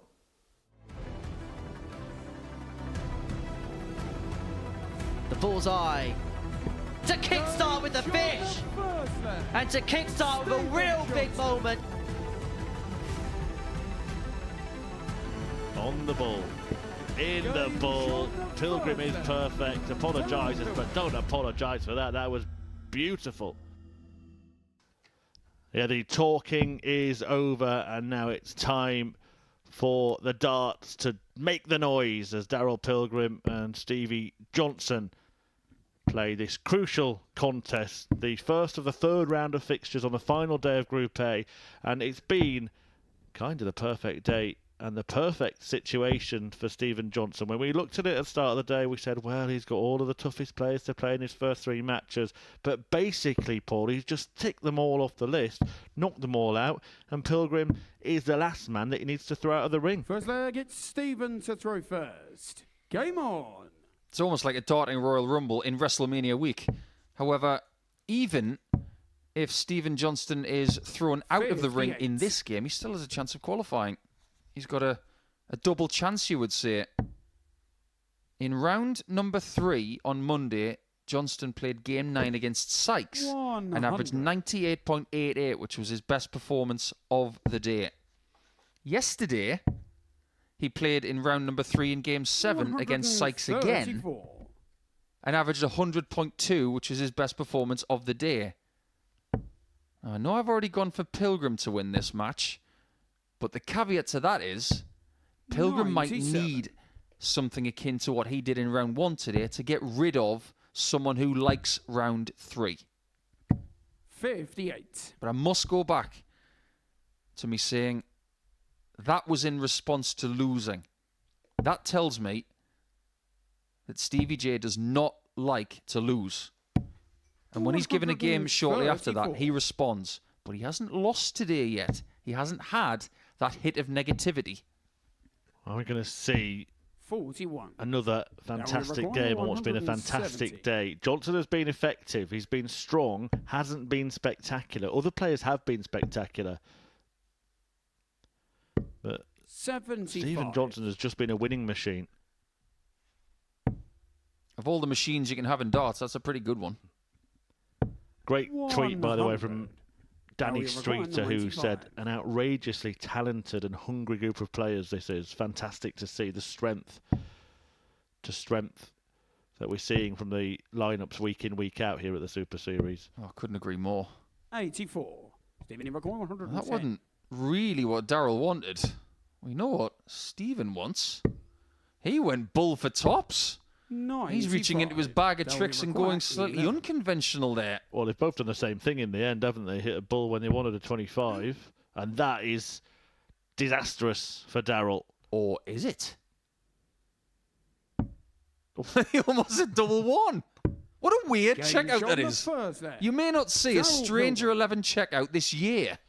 That was the worst, best checkout he'd hit all week. Second leg is Daryl to throw first. You show off. Game on. Kind of reminds you of that checkout that Dave Chisnell had in a famous European tour event where didn't he hit double 1, 5 double 1 for 9? Oh yeah, I recall that. Yeah. But that had a lot of sense attached because the double 1 being in and a little bit of space underneath it, he then had a guide for that shot, so he had to go 5 double 1 really. Well, this is the game that could determine the direction of the day, but just want to quickly cast your mind back to the previous game, Paul. I've just noted from our excellent social media team that 26. One of the legs in the previous match lasted just 58 seconds. And both players were Dutch. Tallest country on earth, and let's face it, probably the fastest darting country on earth as well. Because the fastest game we've had here involved 2 Dutch players, Klaassen and Mertz. Well, Stephen Johnson puts himself back in the picture in a leg that he was totally out of.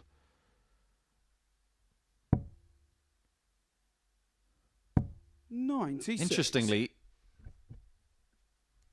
if Pilgrim was to win this 4-0, their leg differences would be identical.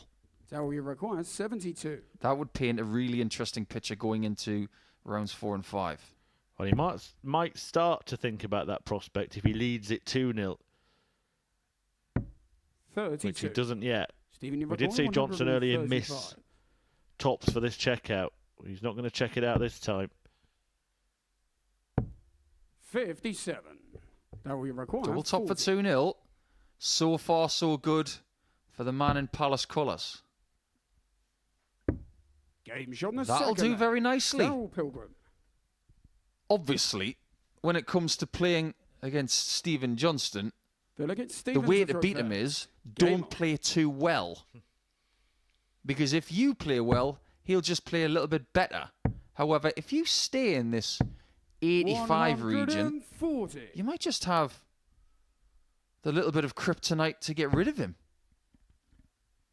I know that's somewhat counterproductive, but it seems like that's the case. 140. He's had a big range this week, has Stephen. It's around about 30 points. And when we talk about range, it's highest average in a game to lowest average in a game, between 100 and 70. Even Darryl's range this week has been a little bit wide. It's around 23. 60.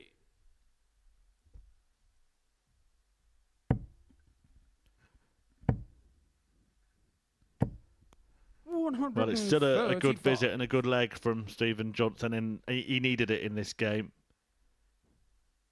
He stood up to pressure perfectly so far today. 100. Stephen, you require Doesn't like that 86. ton at all. Doesn't leave a finish. But this could. He's going to go for it. He thought Pilgrim was on a 40. finish. He assumed that Darryl Pilgrim was on a finish. I'm sure of it. Well, for me, that shows a little bit of stage inexperience in pressure situations. 122. Stephen, you require 46. Flatteringly great respect for his opponent, isn't it? Just to not even bother to check and assume he's on a checkout after 9 darts. But it cost him a dart at double that. Now he requires And 79. Pilgrim could pick his pocket here. Now that previous dart that Darryl threw could cost him. Or will it? You don't need me to tell you how he feels about that. No score. And he's bust the lot. Stephen, you requires He was 40. so annoyed by that second dart that he took his eye off the ball and getting the single 3. It's a error-strewn ending to leg 3, but it's a Game leg shot on the that third leg. ends Stephen Johnston. in Stephen Johnston's grasp, and he just poses a question to Four-legged Pilgrim Darryl here, to throw first. Oh, who looked like running away with this match. I mentioned yesterday that Stephen's got some initials on his 60. collar of his late great dad, Peter Johnston, superb Scotland international and 100. winner of a ranking tournament or two. It brings up the old subject of fathers and sons in darts, doesn't it? Like Colin Monk, Aaron Monk, Gordon Dobie and Chris 45. Dobie, Simon Whitlock and Mason Whitlock. And of course, famously here in the previous Guys of the Super 59. Series, when it was the Online Darts Live League, James Richardson, Josh Richardson, who were involved in one of the most amazing games ever when Dad beat Son with a 9-darter. 140. No sympathy there. Thanks, Dad. We've had John and Steve Brown playing here as well. Indeed. 95.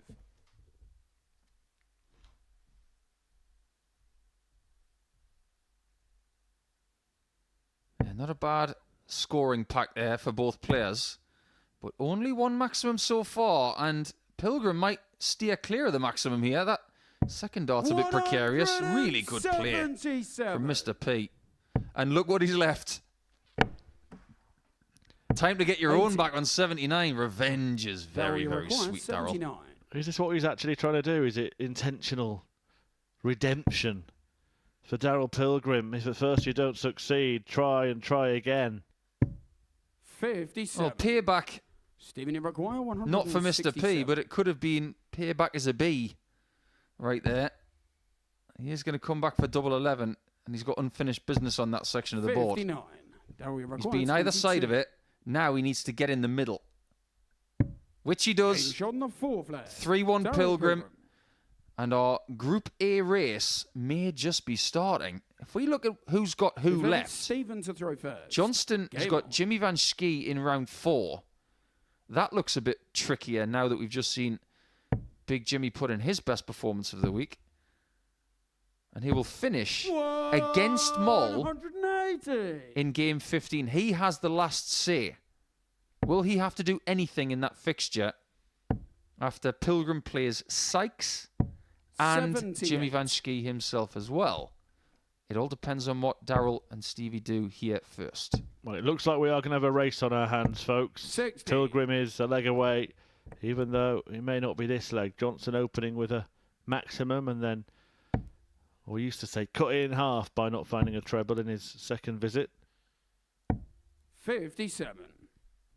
The tighter this game is, the better it is for Johnston, because he still retains that 81. leg difference advantage, albeit it could be a slim one.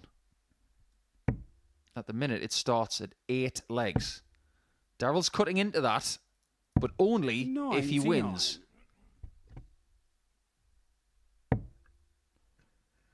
You can see a real determination etched 100. on the face of Stephen Johnson as he tries to keep the pace with Pilgrim in this game. Remember, if Johnson can turn this around and put Pilgrim away, 140. then finals night 80. is his. That'll do very, very nicely. Flag. Stephen Johnston. 2 more legs. To a little bit of starting destiny for him. First.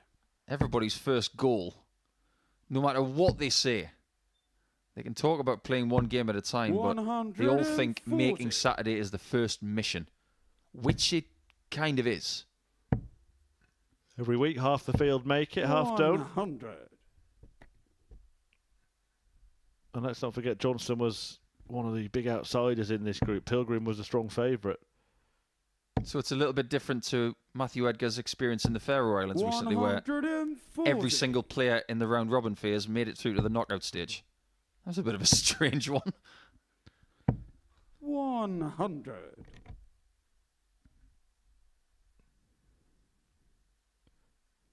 There's a strange feeling when tournaments like that take place. It's like those events where you had to play the full quota of legs. So, for 91. example, even if someone got to 4 at the Super Series, they would still have to play until they played all 7 legs, which just 100. seems pretty pointless, to be honest. Dowie record Yeah, it's just daft. 130.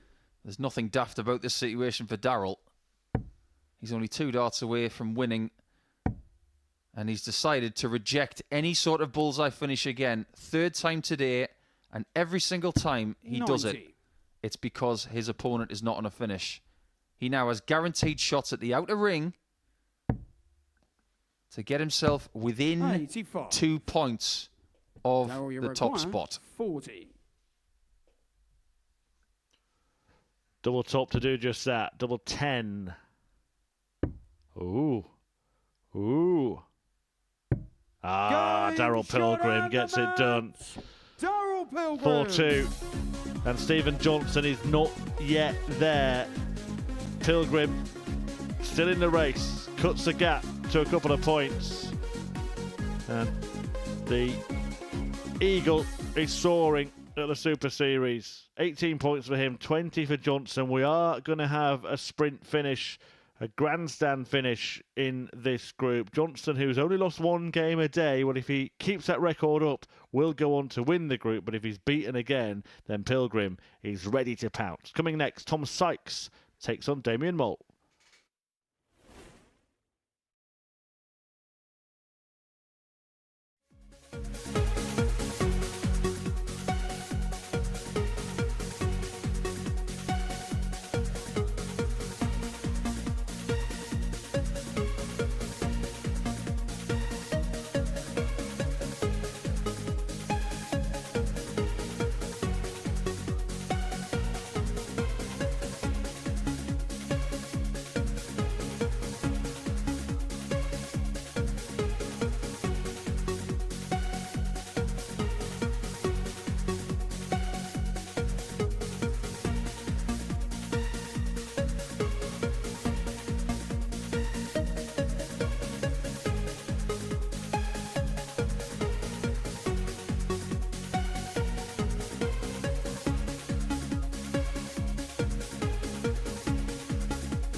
Well, we are psyched that we do have a little bit of a run-in in this group after Pilgrim defeated Stephen Johnson to keep his hopes alive. And now Tom Sykes is on the stage, the grand finalist in the previous series. He takes on Damien Mole, who's improved as the week has gone on. And I tell you what, Paul, Mole is an eager beaver because every time he's played today, I've been watching out of our window in the commentary box, and he's been on that stage pretty much seconds after the previous players have departed.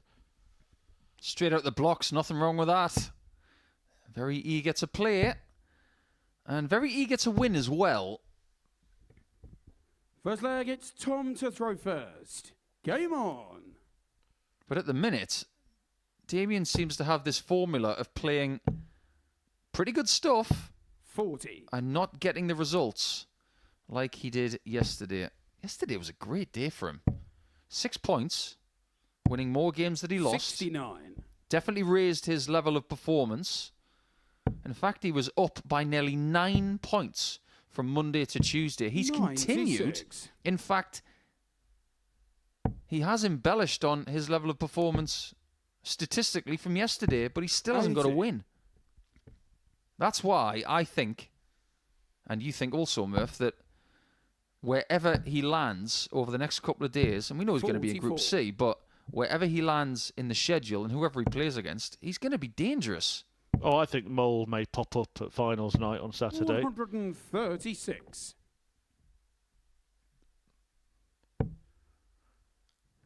He does throw some devilish darts at times. Now, by the way, I'm not going to give too much away, but it's not just darts that they've been playing this week, the players in Group A. We had the opportunity to witness them playing football a little earlier, Paul. And that video is going to be uploaded onto our YouTube channel today. So again, make sure that you are subscribed to the channel because you will enjoy that when it's posted later on. That was terrific. 180. Just like that 76. from Tom. 16 for tops. Game shot on the Tom first Sykes leg. is not whacking a mole here. He finds himself 1-0 down. Gonna have to get Damien to Second play leg, that it's game on Damien to stage. throw first. Game on. Mole whacks a mole. If we just based all of our social media content on puns, then we'd have some 180. interesting stuff, wouldn't we?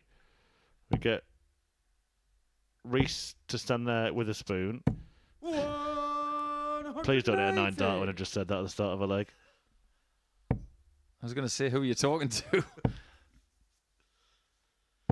We could get Tom 100. rapping to Let's Get Ready to Rumble because all he wants to do is wreck Tom Sykes. Wreck Tom Sykes. 91. Just have a sort of camera on Daryl for years and years and years 92. and watch Pilgrim age.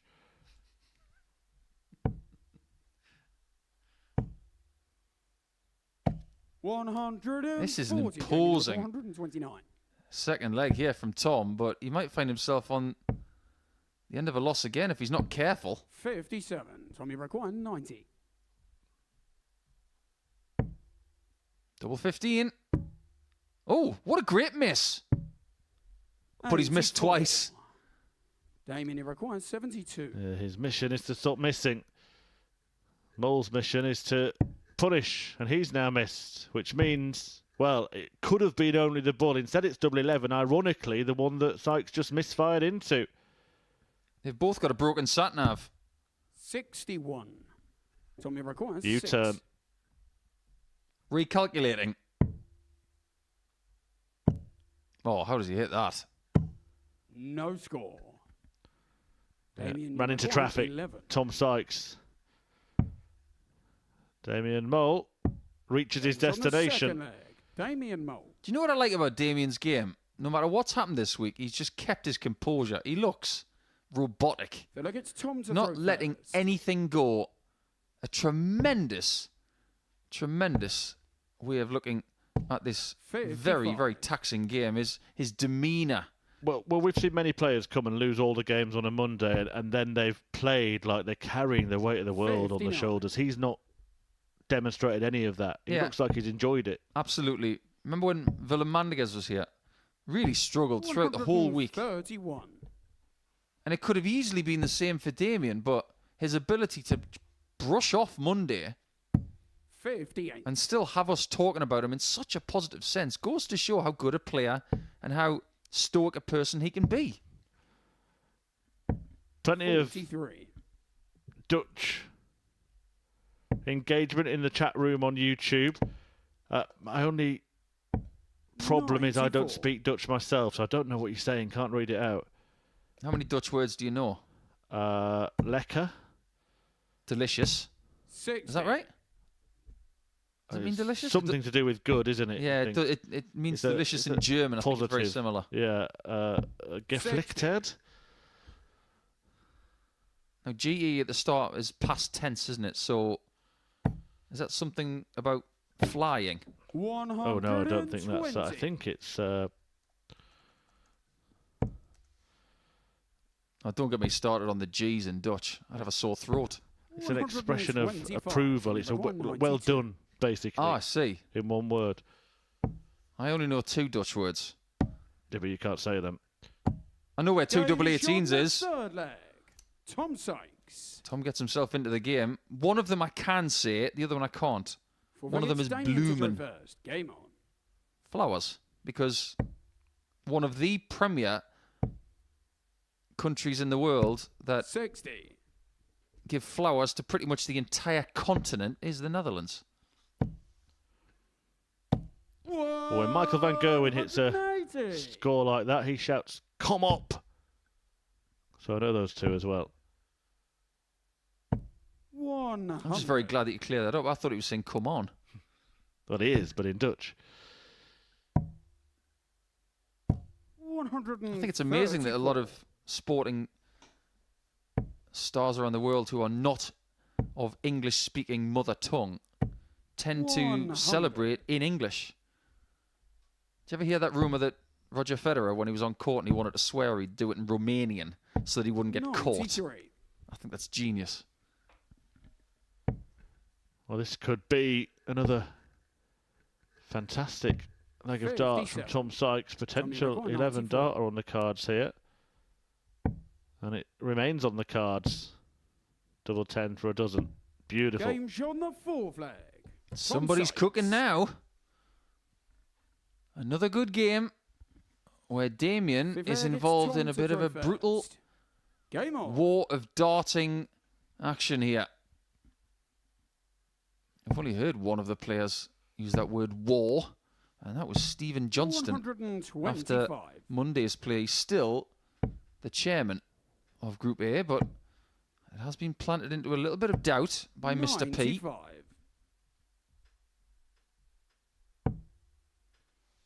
Sometimes it's very hard to read Tom Sykes when he's in full flow because he's so 100. focused. But if I'm micro-analysing his facial expressions at the minute, it's one of I'm 96. sick and tired of being in these battles and coming out on the wrong side. That's going to stand him in good stead 58. for the next couple of days.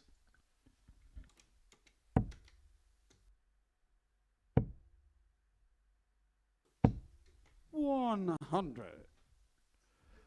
Well, Tom Sykes reached Champions Week last time around, and we've already got 5 players there. And we've actually got 5 different 98. nationalities there already as well. Rhys Robinson, of course, of England.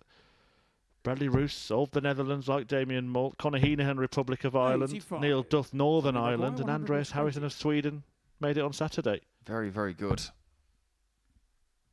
It is not just a local tournament, this. 100. So what Amy other Rebel, nations 125. could be represented in Champions Week? Let's have a little look at this 125. Well, let's not, because it's not going to go. So we've got 46. someone from England and the Tommy McCoy, Netherlands. We 20. haven't got a Scot or a Welshman. So Kurt Parry or Stevie Johnston Game shot on the could be fifth the leg. next nation into Tom Champions Sykes. Week. But Damien and Tom don't want that to be the case. Sick Tom lady is doing a Damien very to good throw job here, by the way. first. 3-2 up now. Yeah, well, we could get the Scotsman this week, and then I'm not going to say too much about who's playing 100. in the next few weeks, but there's a possibility that after 7 weeks, we could still have 7 different nationalities. We will reveal the lineup for next week 140. tomorrow.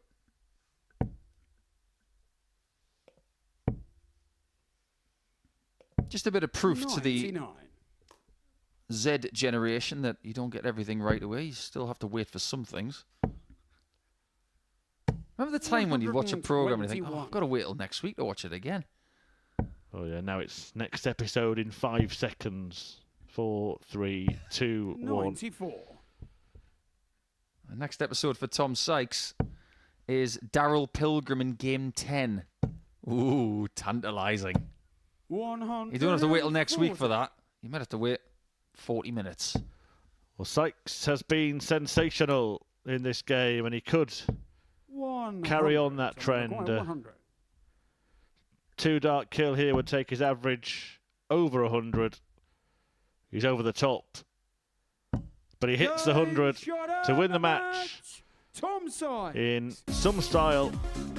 A 4-2 defeat of Damien Moll, an average just shy of a ton in the end, 99.31. 3-180s contributed to that, 3-140s as well, and that nice straight ton checkout to get the job done. That sees Sykes just strengthen his position in 3rd place in the table. The man immediately behind him, Jimmy Van Schie, is going to play the man immediately behind him, Reece Colley, in a few moments' time.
Welcome back to the action here at the Modus Super Series, where Reece Colley and Jimmy Van Schie are on stage, ready to battle it out. The players currently in positions 4 and 5, and, well, Group B is looking less likely and will look nigh on impossible. If Reece Colley loses this game, it will be impossible for him. It looks pretty much that way anyway, but if Colley can beat Van Schie, then Tom Sykes can probably start planning what he's going to do in the daytime tomorrow, because it looks certain with that outcome that he'll be back tomorrow night. Yeah, at this stage, Murph, it does look like it's going to be Jimmy, Reece and Damien in Group C. But the thing that puzzles me the most at this point in time is if you'd said to me at the end of Monday's session that Rhys Colley would have 8 points, a leg difference of -8, I would have said, you've got to be kidding. He played brilliantly on Monday, but since then, something hasn't clicked. 135. Yeah, only 1 win yesterday for Colley. He's 0 from 2 today. 6 of those 8 points came on Monday. 60. Only 2 points since. And yeah, you're totally right, Paul. And it's something he's going to have to do. He's going to have to stop that slide, isn't he? Because Group C is not going to be an easy group. It never is. It's the most difficult group in many ways. But when you get a player of the standard of Rhys Colley, you usually expect them to get through comfortably. But the players that are going with him and the players that are waiting, Dave Ladley, Matt Cass, Nick Fulwell, it ain't going to be easy to finish top 2. No group is easy, let's put that out there. However, 96. I don't see many people on social media, or indeed the people that I talk to on a daily basis, talking about Dave Ladley. We're talking about a very 39. determined individual. Nick Fulwell is very determined as well. And Matt Cast's got levels. So don't immediately consider Jimmy, 58. Rhys, or indeed Damien as favourites for Group C. 100. If they're there. 112. I tell you what I have liked today, what I've seen from Jimmy, who is moving a long way across here to try and find a way in, and there was no way in. 56. No way of taking this out for Rhys. 134 would be nice. 98. Not quite. Jimmy recording 56. He was always going to have to stay back and see if Jimmy can take out his 2 daughter, which is double top, after a small 16. 36. Maybe he was going for the treble to leave double 4. 76. We'll never know. Double 8. Is this the start of the turnaround for Rhys Colley? 60. Well, he's not getting any luck either. That deflects the other way. It probably goes in. Jimmy required 20. His miss is definitely left. It's not just on the treble 20 either. This is to the right. Now a little left. Game shot on the first. And now a little in. Jimmy Van Schie. You ever seen the movie Jack Reacher, Murph? Can't say that I have. Well, Tom Cruise is in that movie, and he's Jimmy in to throw Pittsburgh, first. one of my Game favourite on. cities, for obvious reasons. Sitting having some dinner, and he's approached by a young lady in a bar. He doesn't want to give his real name when he's asked. Do you know what he calls himself? 100. Jimmy Van Schie. Jimmy Rhys. You know you're a movie nerd when you know that. 85. Well, this is a place for darts nerds, and many of them, and that's meant affectionately, are in our chat room today. And I'm one of them. couple of people anticipating the arrival of Bo 85. Greaves here at the Super Series. Her imminent debut appearance was announced recently, and she is one of the players that 95. everybody's been waiting to see. It's going to be fun to see how Greaves performs. Just stay tuned for further announcements on exactly when and how that will happen, but Greaves is 30. going to play very, very soon indeed. Looking forward to that immensely. In fact, it always throws a little bit of 91. extra spice out there when one of the female competitors are here. Just look at what happened with that Fallon did with Adam Lipscomb in that famous 9 daughter. Makuru's had some good times here, as has Lisa 96. Ashton, but we're still waiting for our first female weekly winner in Portsmouth. We know that Fallon won in Southampton, beating Wayne Warren in the final. 135. Alan Green has asked, come on, Chris Paul, can you leak a player for next week? Why not? 100. Which one are you going to choose, though? All I'm going to say, I'm not going to leak, I'm going to tease. I'm going to say a former series champion is playing next week. I'm going to say which one, but it ain't Luke Littler. 39. Jimmy required 50. 50 for 2-0. You can see plenty of that. 34. But even his misses today Which required are more 56. impressive than the last couple of days. He's definitely working up to something. He's the tall man from the Netherlands. Is Colley 36. It doesn't look like it. He's exuding just a little bit of exhaustion. Jimmy Not requires physically, 16. but mentally.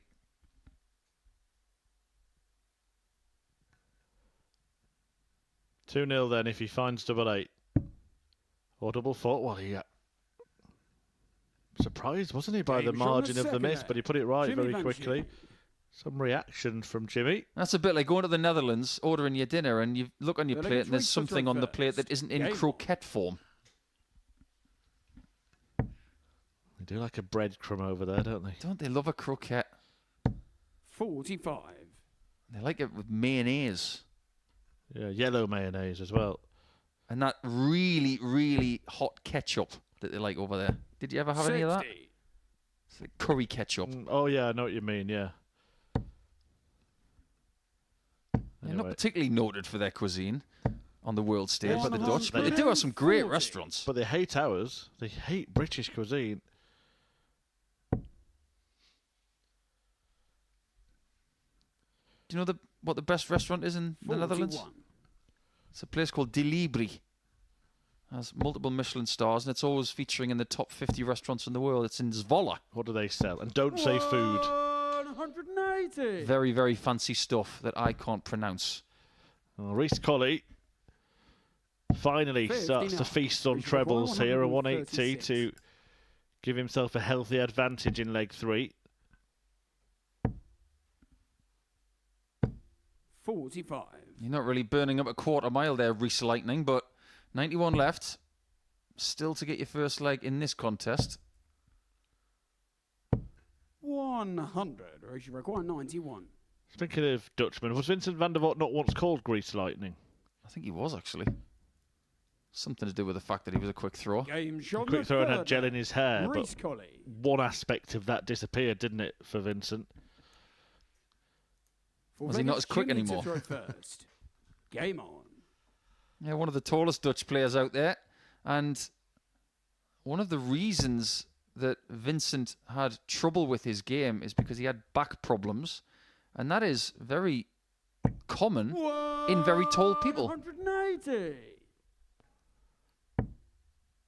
Brilliant start from Jimmy.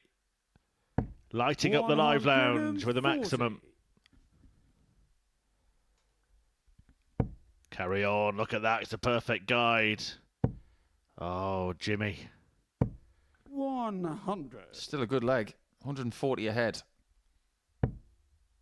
However, this game was always going to come with a few question 27. marks. If you find yourself in the bottom 3 at this stage, there's got to be a reason for that. It's not as if the top 3 have been superior in every 171. department. But at the minute, Jimmy might be tempted to do something spectacular here. 140. Everyone does it these days. Everybody goes for the ball for a 10-darter. And Jimmy Van Schie is no exception. 34. Do you remember when Dimitri did it to Phil Taylor in Australia and he didn't like it at all? Even though he'd done it to multiple people in the past. 126. Jimmy requires 16. I don't think I've ever done it to anybody. Never even been tempted. Yeah, but you've never been on 50 after 9 darts. That's a good point. 8. It has become Which quite requires fashionable, though, hasn't it? Chris 68. Mason did it here, didn't he? Oh, did he? Yeah. I didn't know that. He might lose a leg. Game shot on the 4 flag. He was on Reece Colley. 50 after 9, went for the ball for a 10. He's lost the leg to Reece Colley. 5th leg, it's Reece to throw first. That one's Game going on. to sting a bit. That was my best leg on TV, actually. 10 darts. Did it against Barry Bates at the Grand Slam. 95. Very, very happy with that. Superb stuff. Never had a 9, but 10 will do. People in the chat room are now just saying random names in the chat. I'm not sure what 55. question was asked or what they're referring to. If somebody could enlighten me, please. But I don't, is it a game of if this is the answer, what was the question? One of the names is Kevin Painter. The other one's Peter Manley. I'm not sure if I've missed 43. something there, but if anyone wants to enlighten me, then we will try and get involved. Dart players that are really, really good at hockey craft. If you don't know what hockey craft is, it's a really nice way of saying tactics. Ooh! 180? 180. Only just. One of those darts nearly found its way almost 6 feet to the floor. Well, that puts Jimmy ahead on the maximum count in this match, 2-1. I just want to straighten out before anybody posts me or said something in the chat group. I'm not saying that Manley and Painter were doing anything wrong, but their hockey craft was 59. as crafty as any. In my time, anyway. I never had the chance of playing Eric Bristow, but I'm sure if I did, he would have tied me in knots. 121. Dirty deflection for Reece Colley. But he is on a finish when he returns. Good switch. 99. And it will be 108 to take the lead if he's given the chance. There it is again. He's going left on a lot of different departments. 65. This has got to be minimised, if not eliminated, over the next couple of You days. require 108. 108 then.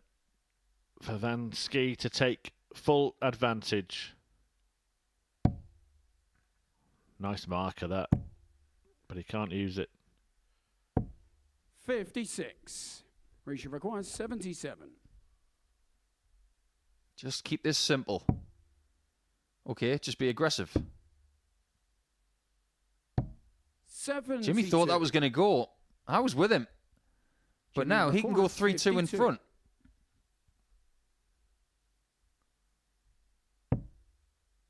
Interesting that the tallest player here this week, and probably the tallest player that's graced this place, decides not to leave tops. He would rather go down in the bottom left corner. 36. And Colley's got one of the Reach smallest requirement, checkouts on the 5. board now to take a somewhat miraculous lead. Pair of twos to do that. Double one. Oh, Game good shot dart on the that, fifth leg. because the flight was Reece a Colley. bit of a problem there. Colley found a way past it into the bed and he leads 3-2. I've got an interesting Leg is question here, Jimmy to Paul. throw I think you first. like this one. Game on. Danny Williams. Has anybody worn a tie playing darts since Paul Nicholson? Is that the Danny 83. Williams that was a really good boxer? Well, I haven't got his CV, just his Danny name. Williams fought at heavyweight level. I'm sure it's not that Danny Williams, but great question. 45. But yes, the tie idea for me was back in 2008. I wanted to pay homage to Tom Kirby of Ireland. 58. Fabulous guy. And I stuck with it for a few seasons until I found out the stages were just too hot for it. But since then, the tie being worn is more famous for Yukiya 55. Sakaguchi of Japan. Oh, good point. Yep, totally correct. I was thinking of another player, but I think you're going to accuse them of cheating. Mark 100. Oosterhuis in the Grand Slam of Darts. The tie was printed on the shirt, and he went under the mantle Mark Potter. Oh, was that 83. Michel van der Horst? No, he went. Mark Oosterhuis, his name. He went under the mantle of Mark Potter. Oh, I see. He thought that he somehow looked like Harry 100. Potter, so he printed a tie on the shirt. It was very strange. Yeah, that doesn't count. I wouldn't change a thing. 29. Wearing ties Jimmy was just Buckle, very 160. civilized. Do you never think of that? Printing it on the shirt? Well, it is kind of on my dart shirt, but just 88. on the caricature on the back.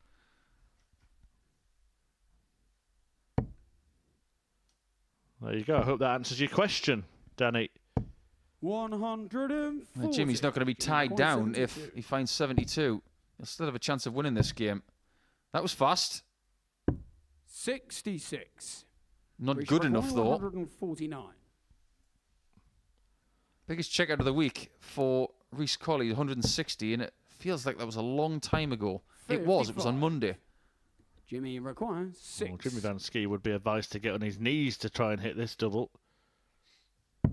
Oh, he's Gains found on the it from a sixth great height. Jimmy Van Schie. 3-3. Snatches it out. What's wrong with him? Dart players are never happy, Murph. What's the matter? 7 from final leg. It's Well, he's Reece just to hit the throw reverse first. tops. Game on. By getting double three. And it is 3-all. Look at Reece now. He is very aware of this dart. And Yeah. it's a bit like a 30. golfer constantly hooking their drives and they don't know why it's happening. And also psychologically, I mean, the great John Part puts it well when he says if you walk to the hockey thinking don't miss, you're going to miss. And if you're thinking don't hit a 5, then what's going to happen? There's no quick fix to it because obviously it's something that is infecting his game. 80. One of the ways that you can try and minimise this is to try and change hockey position. You can't change it forwards and backwards. Well, you can go backwards, but that's not what we're talking about here. 180. You might have to go laterally and just change something around. If you look at his right foot, it is side onto it. 140. By bringing his heel more towards him and having more of a 45-degree stance for just a day, it might just bring his body position into something that's a bit more open, which might allow him to 95. throw online. Well, he's now in peril of losing the game. This will help stop that. Oh, brilliant. And you know what he's done? I think he's now changed his initial target. He's now aiming for the top right corner of the 60. It's made so much of a difference in this last leg of this game. Well, barring an 91. erroneous arrow this time, Colley will get a dart to win the match. 18. Double top. Game shot. Great end after a real struggle for Reece Colley at times. Neither player really happy with the way that game was performed, but Colley should be happy to have picked up a couple of points, and maybe that could be the rock stopper that turns his week around if he allows himself to revel in the result rather than criticise his own performance. As for Van Schie, well, 16 darts missed at double the problem for him, and he goes down 4-3 to Reece Colley. Coming next, Daryl Pilgrim, who, remember, can still win this group, and if he wins the match he's about to play, will go joint top on 20 points. He takes on Tom Sykes.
So 6 games to go then in Group A here at the Modus Super Series. These are the 9 we've seen so far. Stephen Johnston, well, he was just picking off his rivals in his first couple of matches, 4-1 wins against both Colley and Sykes, but then that 4-2 defeat to Daryl Pilgrim has meant we do have a title race. Since then, Sykes and Colley have both got victories over the Dutch duo in the group, but it's all about the top two. Pilgrim in second place in the league table and could go level on 20 points at the top with Steve Johnson if he gets a win in this one. Tom Sykes is his opponent, the man in third place. So this is a kind of hope, isn't it, for Steve Johnson, for Tom Sykes to make his life a little easier. Yeah, just a bit, but how many times have we said that this week? Where someone could possibly do somebody a favour. I think there's something big on the line in the next couple of rounds, Murph. If you think about the possibility of Stephen Johnston winning this group, it's obviously possible because he's 2 points ahead at the top. But even if he does win the group, he's not going to go home. He's not going to come back on Saturday. However, Daryl Pilgrim sneaks through in Group A. He lives within driving distance of this place. In fact, commutable distance. He'll go home for 2 days and come back on Saturday. Talk about home comforts. He wants them. He doesn't want to stay in Portsmouth for another couple of days. Game on. He wants to revel in success for 2 days at home. Well, Stephen Johnson was actually here in the audience last Saturday, taking it all in. So different approaches for different players. Yeah, were you a player that would do that? I know when players playing new tournaments, sometimes they like to turn up a day before they're playing, try and get a feel for the venue. Absolutely. World Championship debut, I got there days in advance. I wanted to take in the noises, the temperatures. Sometimes when we went to the World Grand Prix, you didn't have a choice because they'd play 2 players championships before it. So you'd automatically be there early. But if, for instance, if I played in the match play on a Sunday or a Monday in the first round, I'd still get there on a Friday. The last thing you want to be is late. Yeah, I won't give away any names, but I have been backstage at a few darts events and seen poor preparation result in poor performance. Fail to prepare, prepare to fail. That's how it works. There was a player in a TV tournament relatively recently that didn't turn up until about 45 minutes before his game. And was promptly beaten heavily. Sounds like the kind of thing somebody from Poland would do. I think if I gave you the nationality, I'd give it away, so I'm going to stop there before I get myself in trouble. We require 106. I know it wasn't Ratajski because usually when Ratajski turns up about 45 minutes before a game, he wins. It's just the way he operates. That's a nice dart. 90. However, he's not going to be punished for that miss. There's a possibility here that Daryl Pilgrim could go top of the table after this match, albeit with Stevie J, having a game in hand. Well, that piled on the pressure, but Pilgrim didn't feel it. A 1-7-1 wasted for Tom Sykes, and Pilgrim takes the opening leg. Daryl's got to win 4-0 to go top of the table on legs 1. 100. I don't know about you, Murph, but I just get the feeling that everything that's happened over the last 2.5 days is going to fire Tom Sykes up. It looks like he's okay for 99. Group B at this stage, and he's going to be up against some great players in that group. But I have every faith that Tom is going to make Saturday night. Whether he goes through with the person or persons above him in this table, whether it's Kurt Parry, Paul Hogan or Martin Adams. 140. I know we say it every week, but I'm going to say it with a bit of extra oomph. How are you going to miss that Group B? It's going to be awesome. Yeah, 10 p.m. Thursday and Friday for that 10 fixture group each night. 56. It will be fabulous. 2 of those players are going to miss out. 67. Maybe Martin's got to get a new shirt made saying it's 10 o'clock somewhere. This is bullseye. That's the second time today he's edged the bullseye on a massive out. And they both have very different approaches, don't they? Sykes seems to go for it every time, and Pilgrim won't go for it if his opponent's not on a finish. Yeah, Tom's the kind of guy that when you're on a drivable par 4, 30. he'll just say, Required, pass the 25. driver. Forget about the 6-iron. Double 8. That's happened just a little bit too often in Group A, and that's why he's in 3rd position.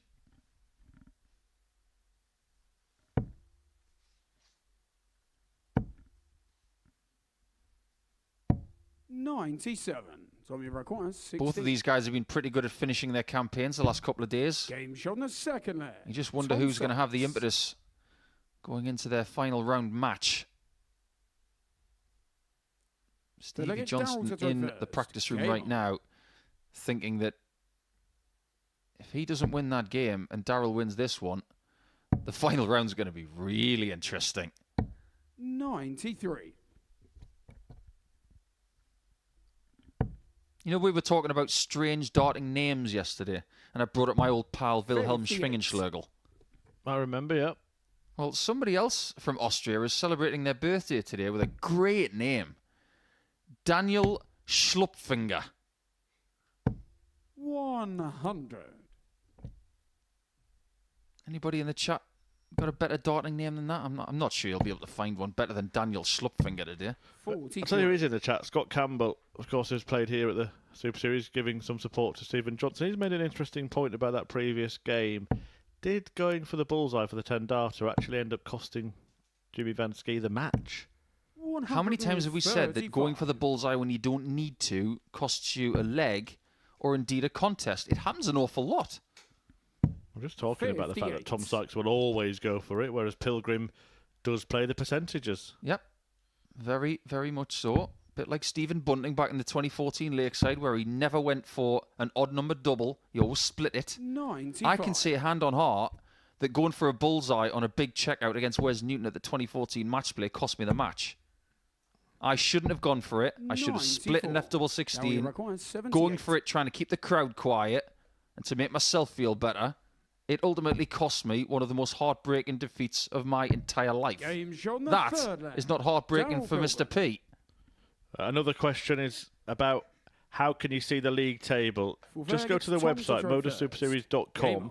If you click on fixtures and results, it'll show you all of the results from today's session or the specific group. Scroll to the bottom of the page. It will show you not just a table, but a live table. So it will change in play as well, that league table. And that'll give you all the results from all of the previous series as well. If you're a bit of a darts nerd like we are, you can see 60. what people have done previously, in what week, and when. Yeah, you can just toggle through modussuperseries.com. We can show you the table ourselves as well. Save you the bother. And as we said, that is a live table. So if Darrell Pilgrim wins this match, he will be on 20 points along with Stephen Johnson. Of course, Johnson would have a game in hand, so very much has it in his own gift to win this group. But Pilgrim is keeping up the pressure, Paul. Sometimes having a game in hand is not a good thing. You'd much rather have the game played and have the pressure on somebody else. 100.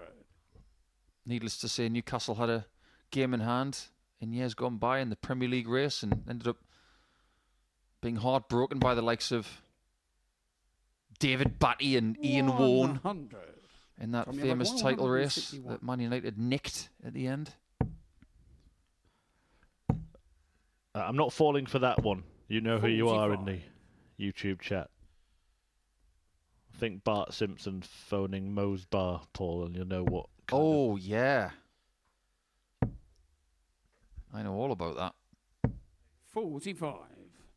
Tommy record 116. I could give you some Bart Simpson examples, but I can't really broadcast those. How do you find your way past that? The answer to that one is he doesn't. 92.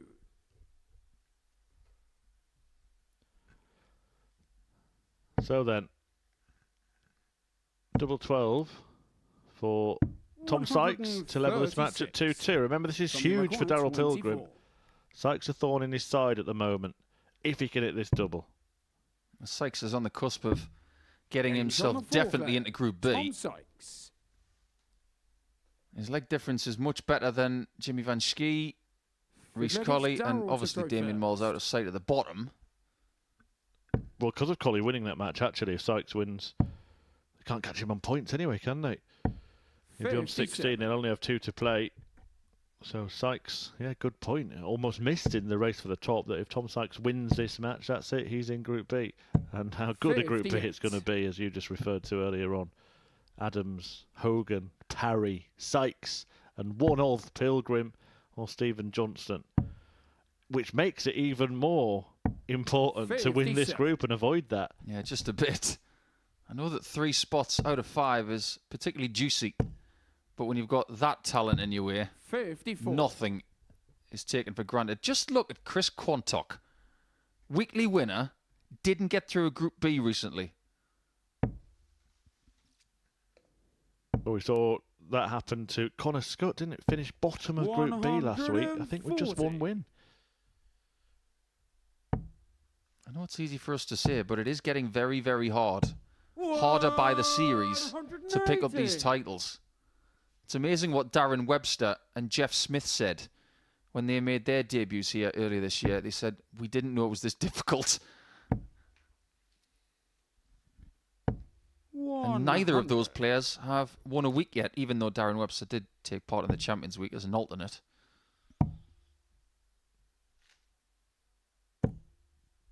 $59. 147 for Pilgrim for a 3-2 lead. Having the darts today could well be the separator between these two. No treble 18 gives Tom Sykes a crack at treble 19 twice for double 18 for him. Tommy require 150. I know that Pilgrim would have had problems. I think the words going through his mind on Dart 2 were fairly blue there. We require 48. He really fancied that checkout. Does Pilgrim shut the door? Big dart. Big dart. From Darryl Pilgrim to take the lead again. 6 leg, it's Tom to throw first. Game on. Do you want to know a mindless fact about Darryl Pilgrim that a lot of people don't know? Well, I do now. I'm not sure I did before. You know when Fallon Sherrick lost to Chris Dobie at the World Championship after she'd beaten Ted Everts and Mensah-Suljovic? I do. Who was the next person to beat her? Well, I'm guessing it's going to be Darryl Pilgrim. Yeah, it was Darryl Pilgrim at Q School. 180. First day of Q School, Fallon was on my board. She beat me. Next, it was Pilgrim that beat her. 140. She created history on this stage. Remember hitting a perfect leg of darts, the 9-darter. Pilgrim's done that himself. Created history with the highest average. It was the highest average anywhere last year. Oh, I'm not going to mimic a Bristolian or Somerset accent right now, but if Chris Mason was saying this, it would sound even better. Proper darts here in this leg. Look at this. Perish the thought, though, of leaving 92 after 9 and not getting a shot. It's plausible. It's possible. 130. Yeah, that was a distance away from Tom Sykes. And things may be looking up for Darryl Pilgrim, who attempted 2 double 18s there. Do you know what that periscope style thing that Tom did was? It proves that he's got a personality. He's a very focused player, loves to win, but he does have a personality. And he has got the 6th leg in the bag. Great leg of darts, that. You don't see many 15-darters won on double 1. 7th and final against Darryl to throw first. Game on. Yeah, good game of darts, this. And Darryl Pilgrim is trying to make it an even better one. But if he loses this leg, 139. He's going to need a favour from Jimmy. And if he doesn't get it, all said and done. Well, those stats there are indicative of the fact that Pilgrim has been the better player across the 6 legs in the game, but that doesn't count for anything now. And where does that ring true of? Oh, that's right. The last 18 months of Darryl Pilgrim's career, having decent stats and being on the wrong end of stuff. Is it happening again? At the wrong time for Mr. P. Sneaky 4 180s in this game. We had 5 in the previous game, 4 in the previous game to that. They're dipping their bread in the 180 column a lot more today. We had 28 on Tuesday, 25 we had on Monday. And without even calculating how many we've had today so far, I am very confident that we're going to get more than 30 today. Well, Tom Sykes there was just in a perfect position to be first to a finish, and he fluffed his lines with the final dart, opening the door for Darrell, saying, hey, come on through. 129. Could have been worse, that. Could have hit a single 3.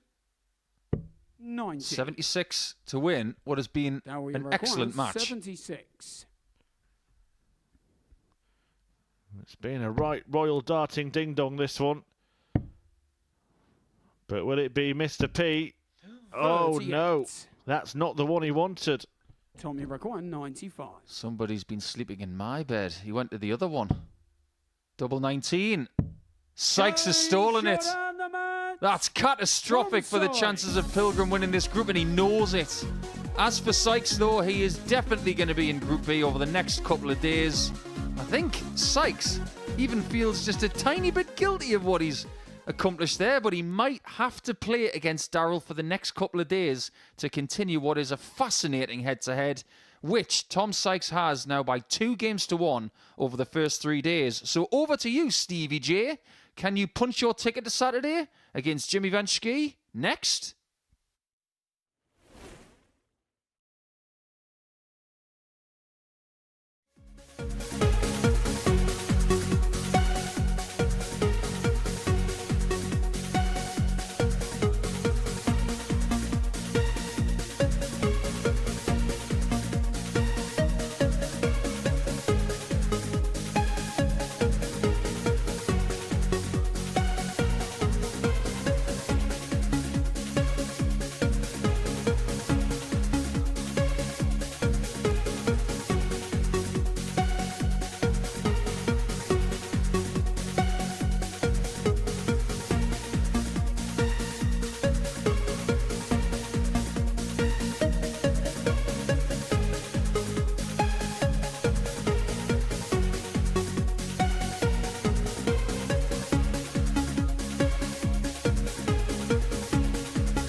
So that defeat for Darrell Pilgrim before the break means that Stephen Johnston can wrap it up. He's 2 points clear of Pilgrim. If he wins this match, that will become 4, and Pilgrim will have run out of time to catch him. Tom Sykes, by winning the game against Pilgrim, confirmed his place in Group B, so it will be Van Schie, Colley and Mole heading for Group C. And Stephen Johnston hoping to be heading through to finals night at the conclusion of this one. Daryl Pilgrim did the hard work in beating the league leader, but he's only lost one match every day so far this week, and that consistency from Johnston might be about to see him over the line. Yeah, let's find out, shall we? Wearing his home shirt today, whereas yesterday he was in his away white shirt. If he wins this match, he's not going to be wearing a Dart shirt for the next couple of days. First leg, it's Jimmy to throw first. Game on. And this group has been fantastic. The standard has been superb. The pace of play has been very, very enjoyable. Stephen Johnston, perhaps a player with arguably the lesser profile in the group, certainly in Super Series terms, has made it all about him. To make this group all about you is quite something. I remember when I was given the list of players for this week and I started doing my statistical research on them. I was looking at Daryl, I was looking at Tom, I was looking at Reese. 55. Having been here for Jimmy Van Schie before, I thought, well, I pretty much know what I'm going to get from him. But you're absolutely right. You've got Damien Moll, who's been on tour for a couple of years. Jimmy, who's won qualifiers from ADC Europe. You think he's starting to get something going, and he's done pretty good in the WDF as well. 96. So when you're winning a group like this, we've got to take this guy seriously. Having said that, 60. He hasn't won it yet. Not quite yet, but that could change at the end of this tungsten tussle, though. He does, of course, have to find a break of throw in the match. And Jimmy Van Schie is one of the 100. 3 players to have beaten Stephen this week. 4-1 win on Monday. 140. Jimmy requiring 110.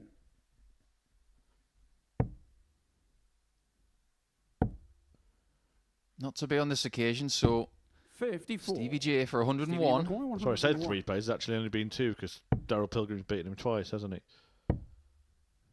Not the first time he's hit treble 10 going for 45 here today. I make that the second time he's done it.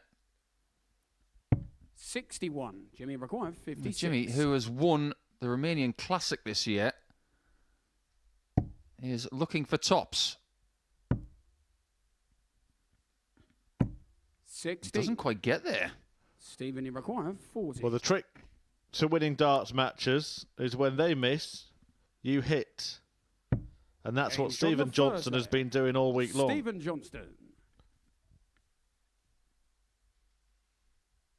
In that Romanian Classic final, Jimmy Van Schie hit some decent form, averaging just shy of 94 and beating one of our favourite players here at the Modus Super Series. I know we're not supposed to have favourites, but we do love Alexander Merckx because he's good and he's quick. He's entertaining.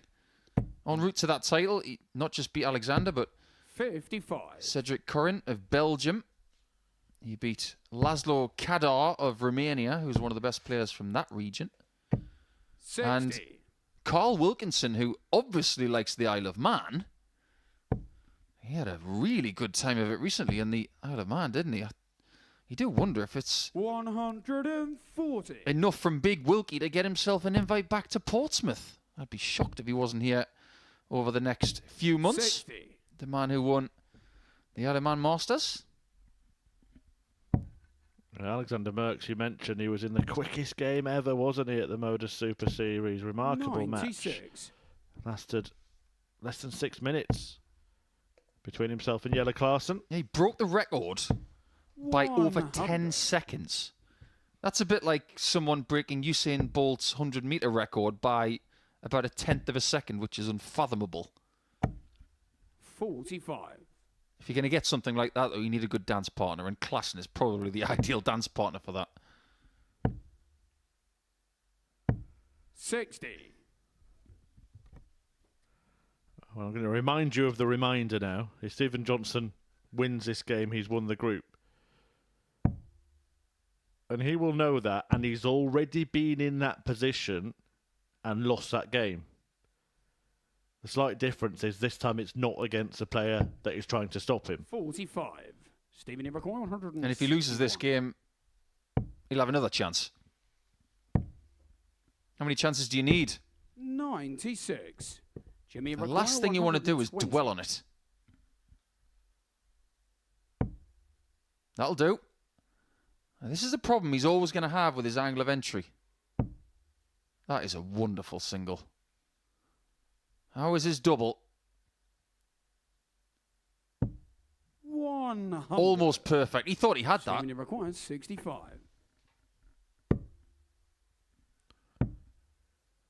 Double 10 for 2. 55. Well, having done the hard work and got the break in the first leg, that will be why Jimmy Stephen requires appeared so 20. frustrated there. He looks a little tense to me. And if he is, I don't blame him. Double 5. 10. For not so wee Jimmy. Stephen Well, requires this is a gift, 10. isn't it? A real gift for Stephen Johnson. He's got to take it.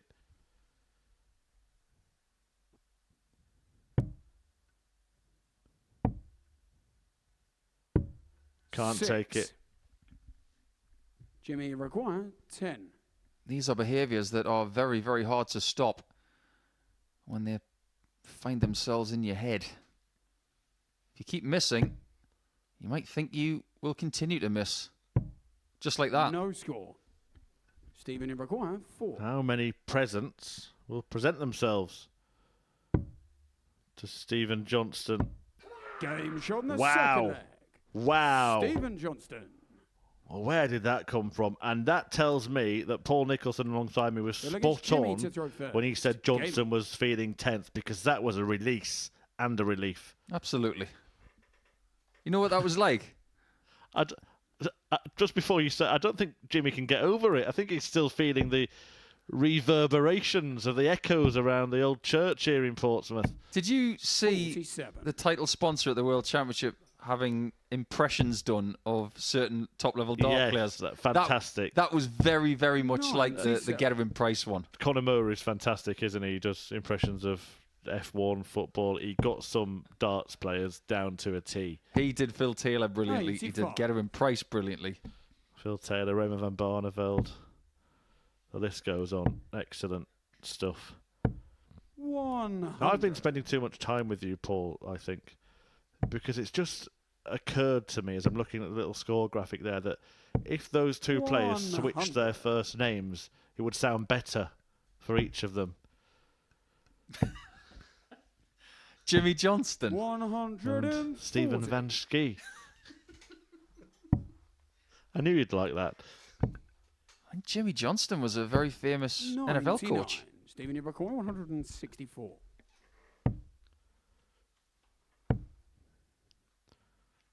$60. What kind of Jimmy roar Ibrahimovic, is going to 170. come out of Stephen Johnson when he does qualify? Everybody, cover your crockery, cover your mirrors. 59. Could be bone Stephen shaking. Ibrahimovic, 104. 104 for another roar. Not in. 56. And just for Stephen everybody Ibrahimovic, tuning in on YouTube, 111. Jimmy Johnston was a very famous sports coach. Coached the Miami Dolphins from 96 to 99. Game Oh, and they're going to give it some to each other. Come on, let's have some. Oh, this is heating up. If you look at give it me, Stevens I'll at give the it you first. back. Game on. Should we start doing it in the commentary box? Go on. This is Wheelstone Raider 59. darts, isn't it? You want some, I'll give it you. Love it. Absolutely love it. Whoa! There's no fans here, but if they were, they'd be loving this. And this might actually open the shoulders of Stephen 140. Johnston and allow him to just be the player that he wants to be. Sometimes you want to be respectful, you don't want to be too vibrant, but now let them both fly. Well, has 99. the Johnston roar backfired? I think it was completely involuntary from Stephen Johnson. I think it just came out. 100. But it seems to have sparked something in Van Schie. Well, it's not the first time that we've seen a Scotsman and a Dutchman 58. have a Brahma. Every time that Gary Anderson plays against Michael van Gerwen, he just finds maybe an extra 0.5% of 81. willingness. And at the minute, Jimmy require. It could be the other way around. It could be the 164. Dutchman who's finding a little bit of extra motivation to try and deny Johnston glory.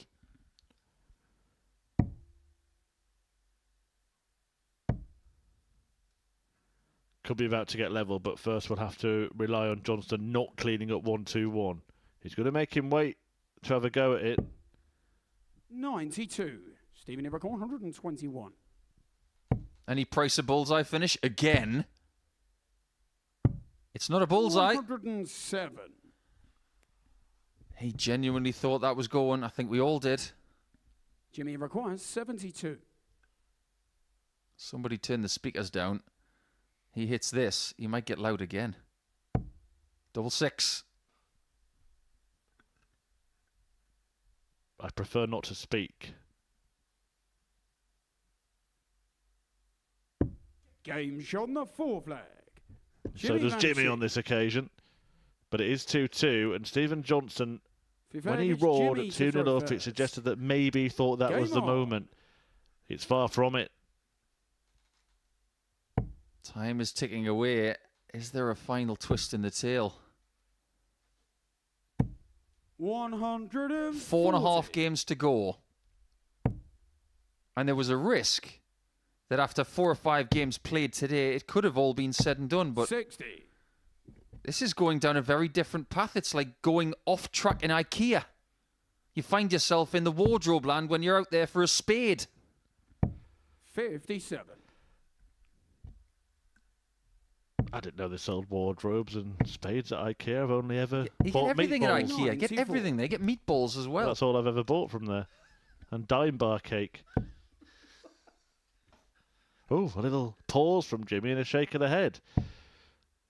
It's all happening on stage at the moment. 40. They sell dime bar cake at IKEA. It's a staple of every visit. Dime 85. bar? One of the greatest commercials ever by Harry Enfield. I can't forget it. But we're in an age where even dart players are doing commercials. Raymond van Barneveld, Luke Littler have done commercials this year. 140. And my favourite was one over in the Netherlands where Michael van Gerwen was motioning darts, and actually what he was doing is throwing mashed potato onto a plate. 92. Jimmy require 120. Stephen Johnson there, well, he's playing games still because he hit a big 12 to leave that 170. Well, 170 is 56. easier than some of the Stevie other McCall, finishes in this 170. range, so I'm all for it. And he is the only person to get a 170 finish here this week. 60.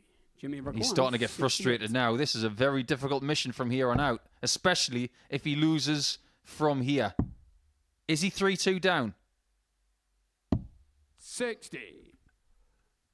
Stephen require 110. We're going to hear some more darting decibels. That's the wrong shot. 52. Yep, all wrong that one. He shouldn't be going for the smallest target on the board Jimmy in this require moment. 8. Treble 18 double was the shot. Even if he'd gone tops bull, I would have been more for that. Double 2. 4. Stephen Johnston is getting Stephen early Christmas require presents here. 58. Something about Jimmy Van Schie on the doubles as well. He's missed 30 darts at double in his last 2 games. Game shot on the 5th Oh. flag. He's getting louder. Stephen Johnston. He's getting even louder. And the pair of them at the table together. 6th flag, it's Back Stephen turn to to throw Jimmy Van first. Schie. Doesn't want to engage Stephen Game Johnson. on. We said at the start of this match, he's made it all about himself in this group. He's given that phrase a new meaning in this game. Do you remember the eternal words of Bob Sugar in Jerry Maguire? This is not show friends. 140. This is show business. And that is exactly how the Scotsman is approaching it. He's not here to make friends. He's here to win. Well, the thing is, Jimmy Van Schie's been scoring 100. better, really, than Stephen Johnson in this match. But I made the point towards the end of that leg. Last match, 100. he missed 16 darts at double. In this game, he's missed 14 darts at double. That is actually the reason that Johnson might be about to win the group. I've got a point to make here, 96. because this could be the leg that takes Stephen Johnston through. The people in Group B already, would they rather 100. not play Johnston the next couple of days because he's just difficult to play against? 24. Stephen Ibrahim, Van Schie's find him difficult to play against for many reasons.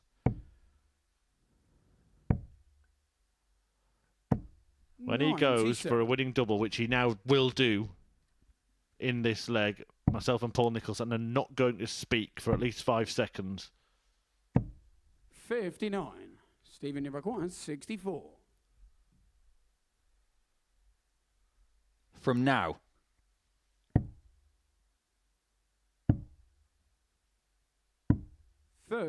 Maybe we can for about another 10 seconds before he gets another shot at it. I just want to hear how... I mean, it might just be a big sigh of relief in the end for Stephen Johnston, but God, he's got himself pumped up for this game, hasn't he? Well, this is what you want. 3 clean darts at a double to win the group, to have a couple of days off with a game in hand.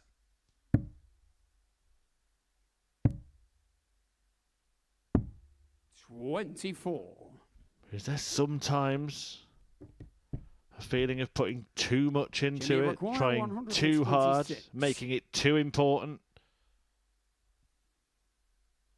He's not doing it like Jerry Cinnamon at a canter.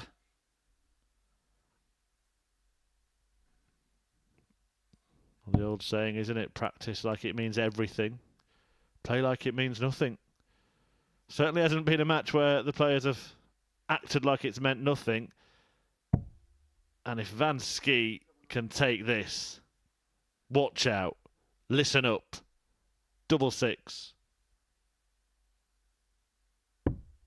100. Didn't like that at all. Does Stephen like this? No score. He's missed 5, not just match darts, qualification darts. He is nervous in the background. I don't blame him. He's not been in a situation like this before. And he's definitely not been in a last leg decider like this before. Well, there was a fist bump, but there wasn't really eye contact, certainly from Stephen Johnston there. We're talking about someone who has won a WDF ranked event this year. Someone who has been in situations like this before in Jimmy Van Schie. We're talking about 35 darts at a double in this match with 6 hits. That's not good. But this is testament to how edgy this game is. 45. And Stephen Johnston, well, 5 of those 14 that he's missed were for the match, were for the group. And if he does lose this last leg, Murph, he may have to beat Damien Moll in his last match. Jimmy Van Schie's going to have a big say because his last match is against Daryl Pilgrim. Well, let's not forget as well, I said 5 darts missed, but he should have had 6, shouldn't he? He missed the second dart at 6-6 by such a margin that he didn't get the third. Yeah, that's right. 55. And trust if take it from someone who knows, when you've done that, it will sit in your brain rent-free for a long time. 60. Has he missed his chance to get through in round 4 today? Round 14 of the week. Jimmy's done an exceptional job in this last leg. 100. Jimmy required 94. 76 with 2. Simple layup, and he's going to leave that pesky double 18. 156. But it was double 18 that Stephen was hoping to get a shot at. 60. Jimmy required. He got 36. so close. He thought he'd done it. He thought he'd won it. He didn't.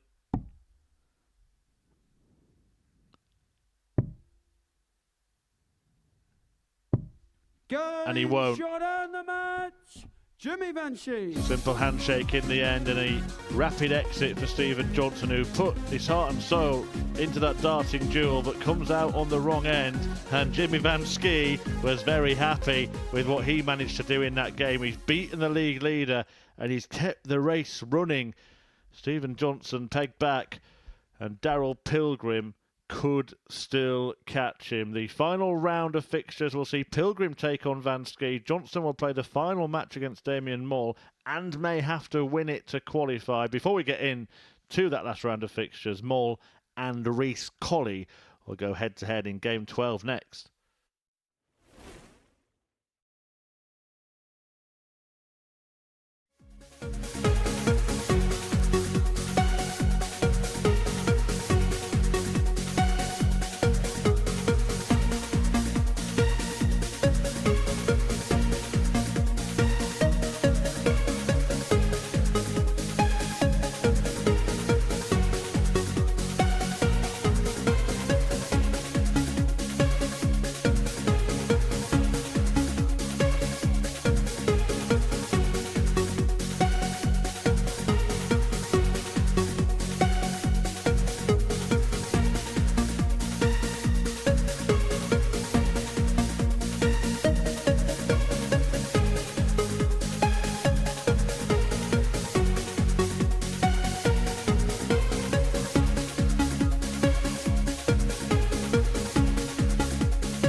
Well, that was fun, wasn't it? I'm sure the next one will be as well, but the longest game that we've had here this week so far, just a shade under 19 minutes, as Jimmy Van Schie does find his way to a 4-3 victory against Stephen Johnston, who now has to press pause on his qualification for Saturday night. Indeed, he may have to beat the man in your picture right now. It's Damien to throw first. Game on. This is the final match of round 4. Reese Colley will finish up against Tom Sykes in match 14. And Damien will have Colley and Johnston to finish his campaign. He is going to be bottom of the table, but 60. What he can be very proud of is his level of performance in response to Monday.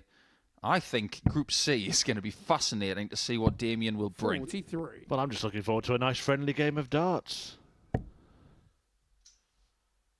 There was some tungsten testosterone in that previous encounter. And I do just want to ask you a question, Paul, before we get into the meat of this one. Did Stephen Johnston unnecessarily motivate his opponent in that match? Yeah, 95. possibly.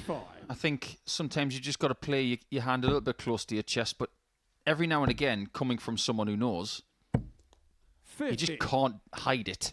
And I spotted it early in that game. He looked tense. He needed to use something to let it out. 44. He tried to do his best, but maybe a little bit of big stage inexperience allowed him to show his hand a bit too much to his opponent, 83. who, albeit at a young age, does have more experience. Yeah, he dealt with it better, didn't he?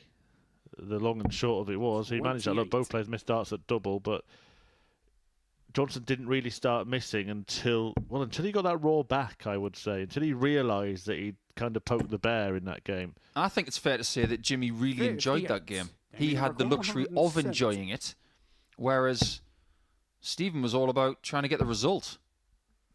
Mole won't be enjoying a 170 checkout, but he does get the perfect setup instead, utilising the ball to leave tops. He's just hit the baby fish. 125. 40. Game shot on the first. Baby shark, Paul, baby shark. Yeah, that was the play on it. I know a shark is not a fish.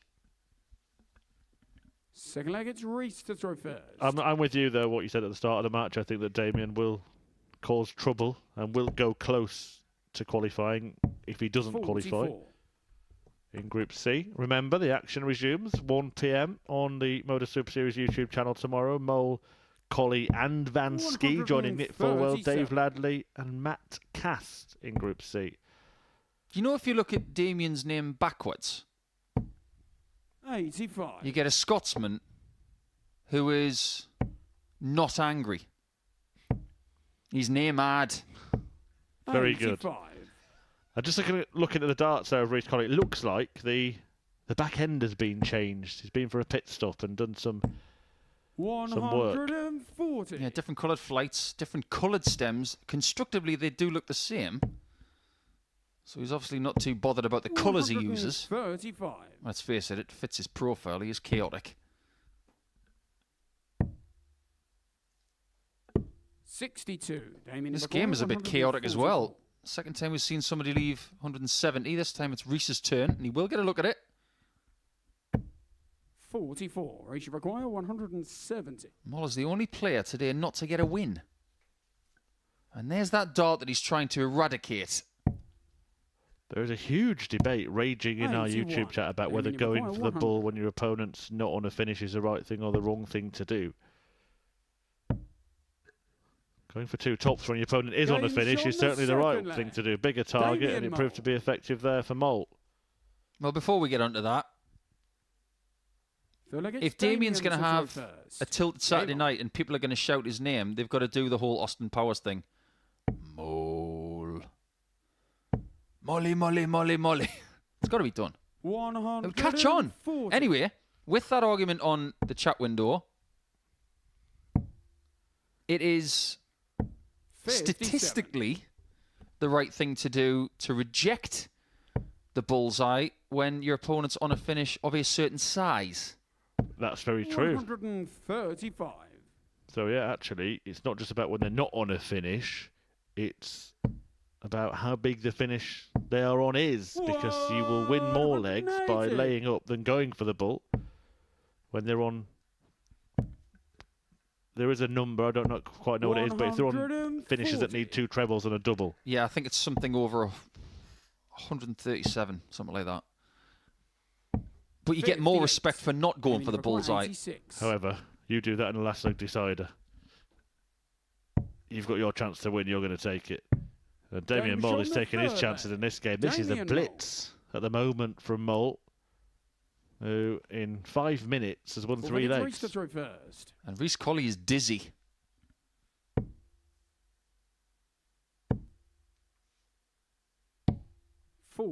This is not the kind of game that Stephen Johnston wants to see. He's got to play this guy in game 15, and it might be a game he has to win. However, we don't know that yet, because if Daryl Pilgrim loses to Jimmy Van Schie in the next match, Stephen is safe without throwing another dart. And don't come at me on the chat window and say that Stephen isn't bothered. He wants Jimmy to win 55. Now. His nemesis is now turning into maybe his hero. 60. I think you're right. Neither of those matches, Pilgrim against Van Schie and Johnson against Mole, are formalities for the favourites. 96. Everything changes when it comes to the end of Group A, Group B, or Group C. At the start of a group, you just want to play, 60. but by the end of it, when the permutations start knocking on your door, things do change mentally. Well, who would have thought, Paul, today, after Stephen Johnson won his first 2 games, 90. that this group might go down to the very last match? I'm glad it has. Isn't it exciting, everyone? 54. Damien McCoy, 106. Well, this has been a demolition job from Damien. Double quick time 92. to defeat Reece Colley, which he can do when he returns. I promise you, he has not got a bus to catch because he's staying in Portsmouth for the next couple of days at least. Damien McCoy, 68. 68 for 4-0 in around about 7 minutes. And he's going to have a big say Game shot and the match. in the destination Damien Mole. of first place in this group. Who will get it? Will it be Johnston? Will it be Pilgrim? Mole will play Johnston in the final match of the day, which Stephen may have to win, and he won't like what he's just seen, because in 6 minutes and 52 seconds, Mole has won 4-0 against Colley, average 95, and has a 100% success rate on his doubles. That is not what Johnston wants to face in his final match. But the man that he's just had a huge battle with could do him a big favour and avoid it going to the curtain closer. Jimmy Van Schie in action against second place Daryl Pilgrim, and in a huge encounter after the break.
Early today, it looked like this might be done and dusted halfway through the session when Stephen Johnston won his first 2 matches, beating Reece Colley and Tom Sykes. At that point, rivals, but defeat to Daryl Pilgrim in his middle match, followed by that ill-tempered loss to Jimmy Van Schie, means that Johnston is not yet over the line, and Daryl Pilgrim still has an opportunity to catch him. He sits in second place and is about to play his final game of the group, ironically against Van Schie.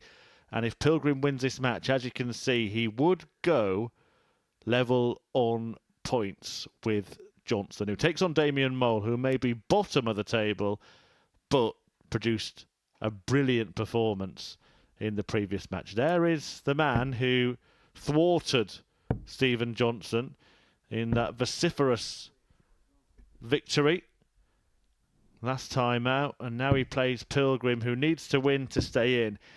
And we're also looking at the leg difference, Paul. We just saw on the table there, Stephen Johnson 4 legs better off than Daryl Pilgrim. So if Pilgrim were to win this match as convincingly as possible, 4-0, First leg, it's then we Jimmy would know to that throw Johnson first. would have to beat Game Damien on. Mole. If he wins it by a lesser margin, then there will be different permutations where he could still get away with a slender defeat. Yeah, absolutely. And like I said in the previous match, we weren't given much time to talk about it, thanks to Damien Moles winning less than 7 minutes. But 45. Stephen's opponent in his previous match, he is now cheering for him against the man trying to catch him. One thing I will say is that professional sports people 97. are very good at doing the things right on the stage, but have you often been in practice rooms where when the cameras are not around and there is a little bit of ill temper and bad feeling between players after matches? Absolutely. I've been involved in some of those scuffles. I once had an argument with Kevin Painter over everybody else in the Grand Slam practice room, and we were just going hell for leather. We didn't speak to each other for a week. 34. It was all fine after the whole thing was over, but that's professional sport. Tempers flare. You want to win money, you want to win games, you want to win tournaments. 32. It's all part and parcel of it. Well, this has been a really sloppy start from Van Schie. 45, 30 and 32.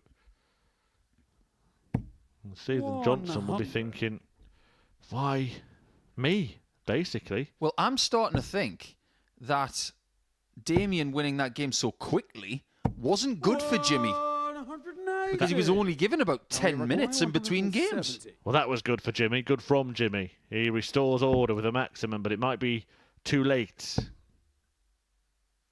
In this leg at least, which Pilgrim 94. looks to win against the throw when he returns.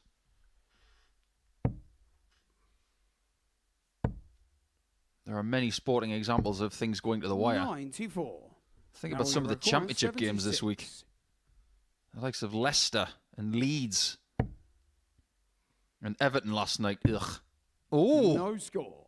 no. He didn't expect that to happen. Jimmy require That's not the first time he's 120. bust something in that region today. He bust 79 earlier. And from nowhere, Jimmy could steal the leg. But he won't. 60. Darryl requires 76. Will just be the one dart. Well, that wasn't the intention. 60. He's trying to get away from double A, and he ended up on it anyway. 60. What a weird exchange that was. Well, they've both done it, but that actually might be a happy accident for That, Jimmy. that double top at the minute, Murph, is turning into Mick McGowan. It's a magnet. 50. He couldn't bail Darryl himself require out. 8. Edginess on the stage.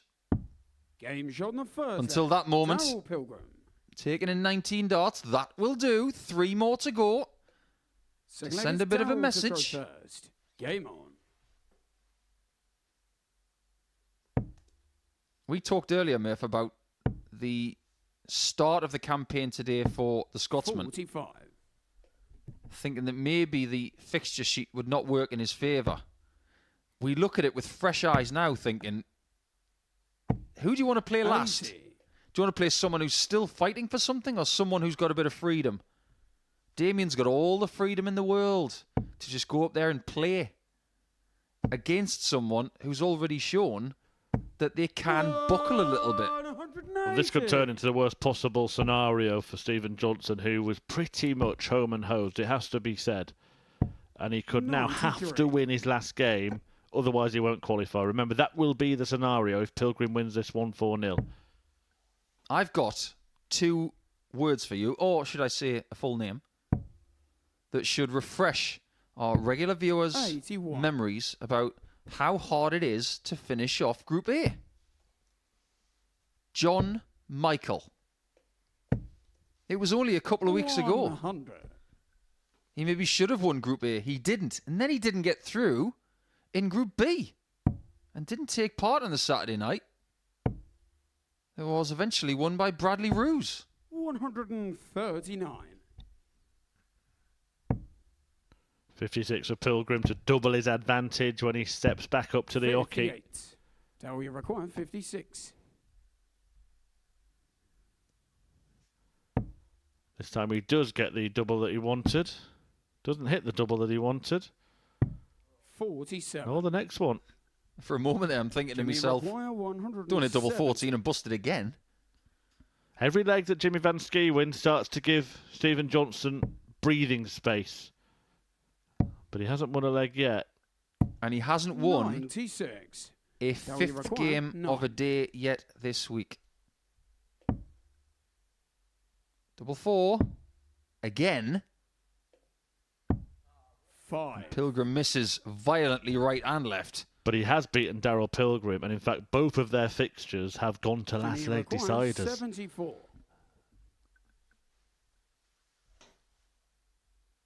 Either way, you'd probably have to say that Stephen Johnston would take 4-3. 100%. It would give him the most possible ways to qualify. 58. Oh, he will not like that, though. Daryl you require. Neither does Jimmy. Pilgrim loves it, but can he take advantage? Double 1. Game It's shot there. Second leg. Daryl Pilgrim. This time it's a 20 dart leg. It's not vintage, but it's gripping. Delegates Jimmy to throw first. You've got the small matter of Reece 81. Colley and Tom Sykes after this. They know exactly where they're going the next couple of days. They're going to be broken up. Colley's going to go to C. Sykes is going to B. But one thing they don't know is 125. who's going to join them.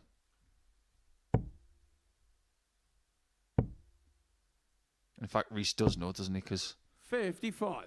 Jimmy Van Schie's going to be in Group C with Damien Mull and the other 3 players that we've mentioned.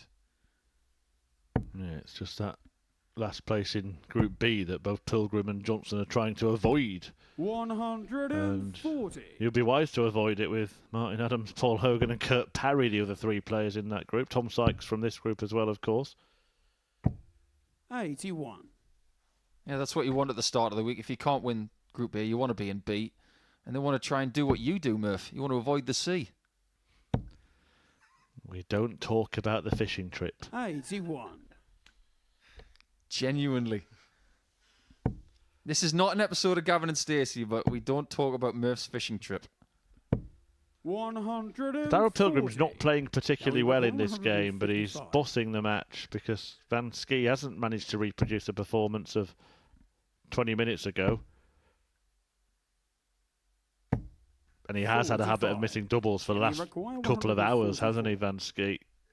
4 attempts, all missed in this game, and that treble attempt is missed, meaning Pilgrim will come back for 110. 92. Now, will he get it Shall we require 100 to give himself a crack at the 4-0? He knows he needs it too. Look at that face. Tells you everything you need to know. 54. Jimmy required 52. So 2 more darts at double, having missed his first 4. Double. Why does he keep leaving double 18? He's been bad at it this week. That's double 16. Well, he shouldn't have left that one either. Yeah. I'm getting so carried away with his misses at double 18. I'm thinking he's constantly leaving it, when in fact he's leaving something else. My bad. 28. But the thing is, he should have had Shall we another require dart at double. We've 56? seen that before from him. Missing it by that far that you're doing yourself out of darts. He leaves double Game 18. shot He the hits third double leg. 18. Daryl He leads 3-0. And Stephen Johnston's nightmare might be unfolding. It's Daryl to throw first. Tartan terror Game in on. the practice room right now.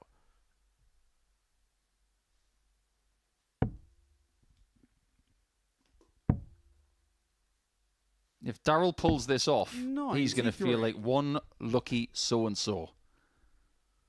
And you might want to keep some distance between Jimmy Van Schie and Mr. Johnston for a couple of days. We just mentioned about what the dynamic can be like in a practice room. Let's not forget there's still another 100. game before Johnson plays Mull. So we're going to have a situation where Pilgrim, Van Schie and Johnson are all in the practice room before Johnston goes on. I mean, there could even be some mind games in there. It's not like a 140. normal knockout tournament where you're only bothered about the one opponent you're playing. You might want to affect him before he goes on to play somebody else. Yeah, and Jimmy will have a chat with Damien in their mother tongue, and the Scotsman won't have a clue what they're talking about unless his Dutch has come on a lot in the last couple of days. Well, this is going to be a remarkable finish to a day that was, well, 140. there's something even more remarkable. Pilgrim's still on a finish, but he should have been on a smaller one.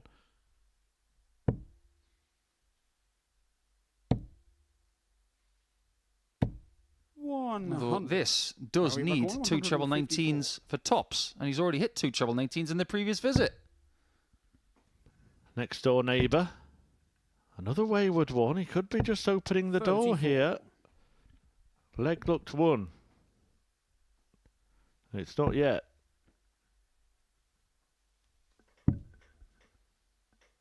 And Jimmy won that game with Johnston with a 78 average. He's still averaging 78 in this game.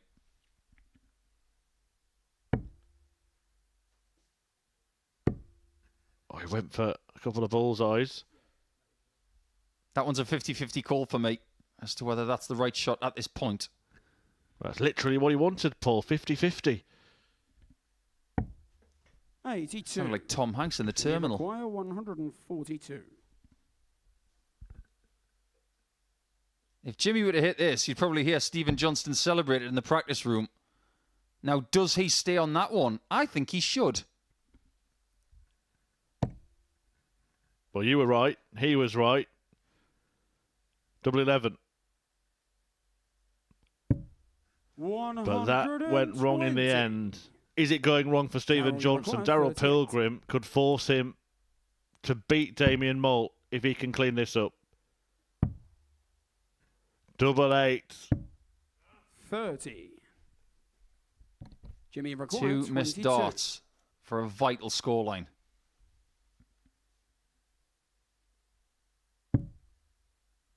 That was an aggressive first dart.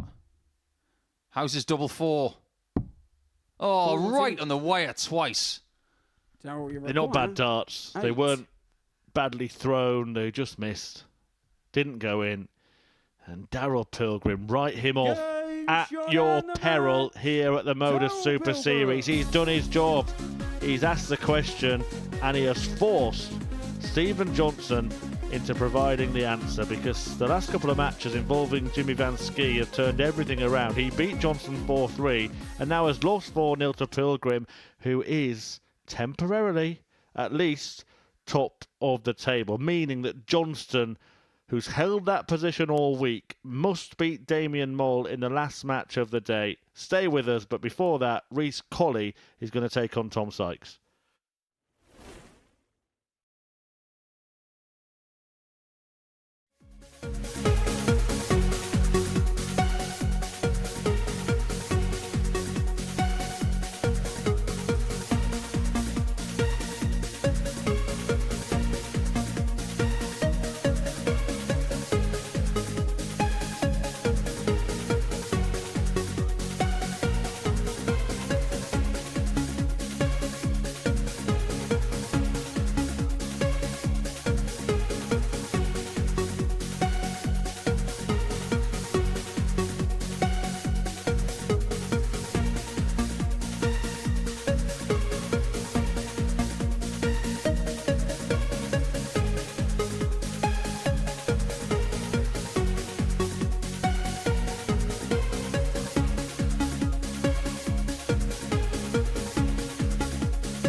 Well, without being in any way disrespectful, this next match is kind of the warm-up act for the main event. And it features a couple of weekly winners here at the Modus Super Series, Tom Sykes and Colley, but they already know their plans for the rest of the week. Sykes is going to be playing in Group B, and Colley's going to be in Group C. But that big finale, the encore of encores here at the Modus Super Series, is going to follow, and it's Stephen Johnstone, odds-on favourite, big odds-on favourite before today started, and well, the odds would have got even shorter after he won his first couple of matches. Has found himself in a position where he has to win his last match.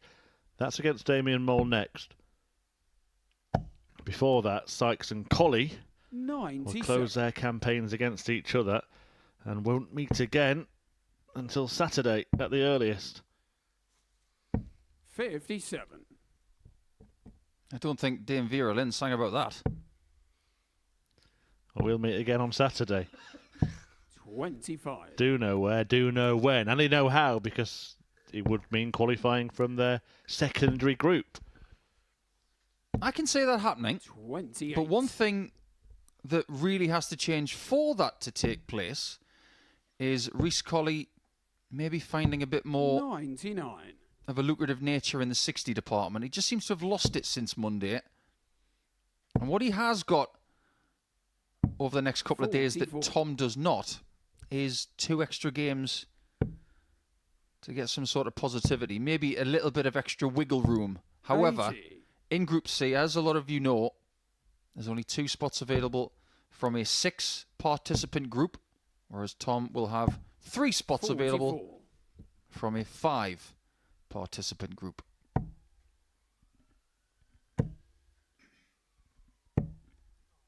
38. For me, Tom Sykes has definitely played better since he's gone back to the Illuminous flights and the original points. And ever since he did that, 60. he's not reverted back to other equipment. Yeah, there comes a time in a week at the Super Series, and maybe Group A is the time for experiment, but the Thursday, Friday, 130. Saturday, you think you need to have your setup settled by then. Yeah. 100. Tommy requires 32.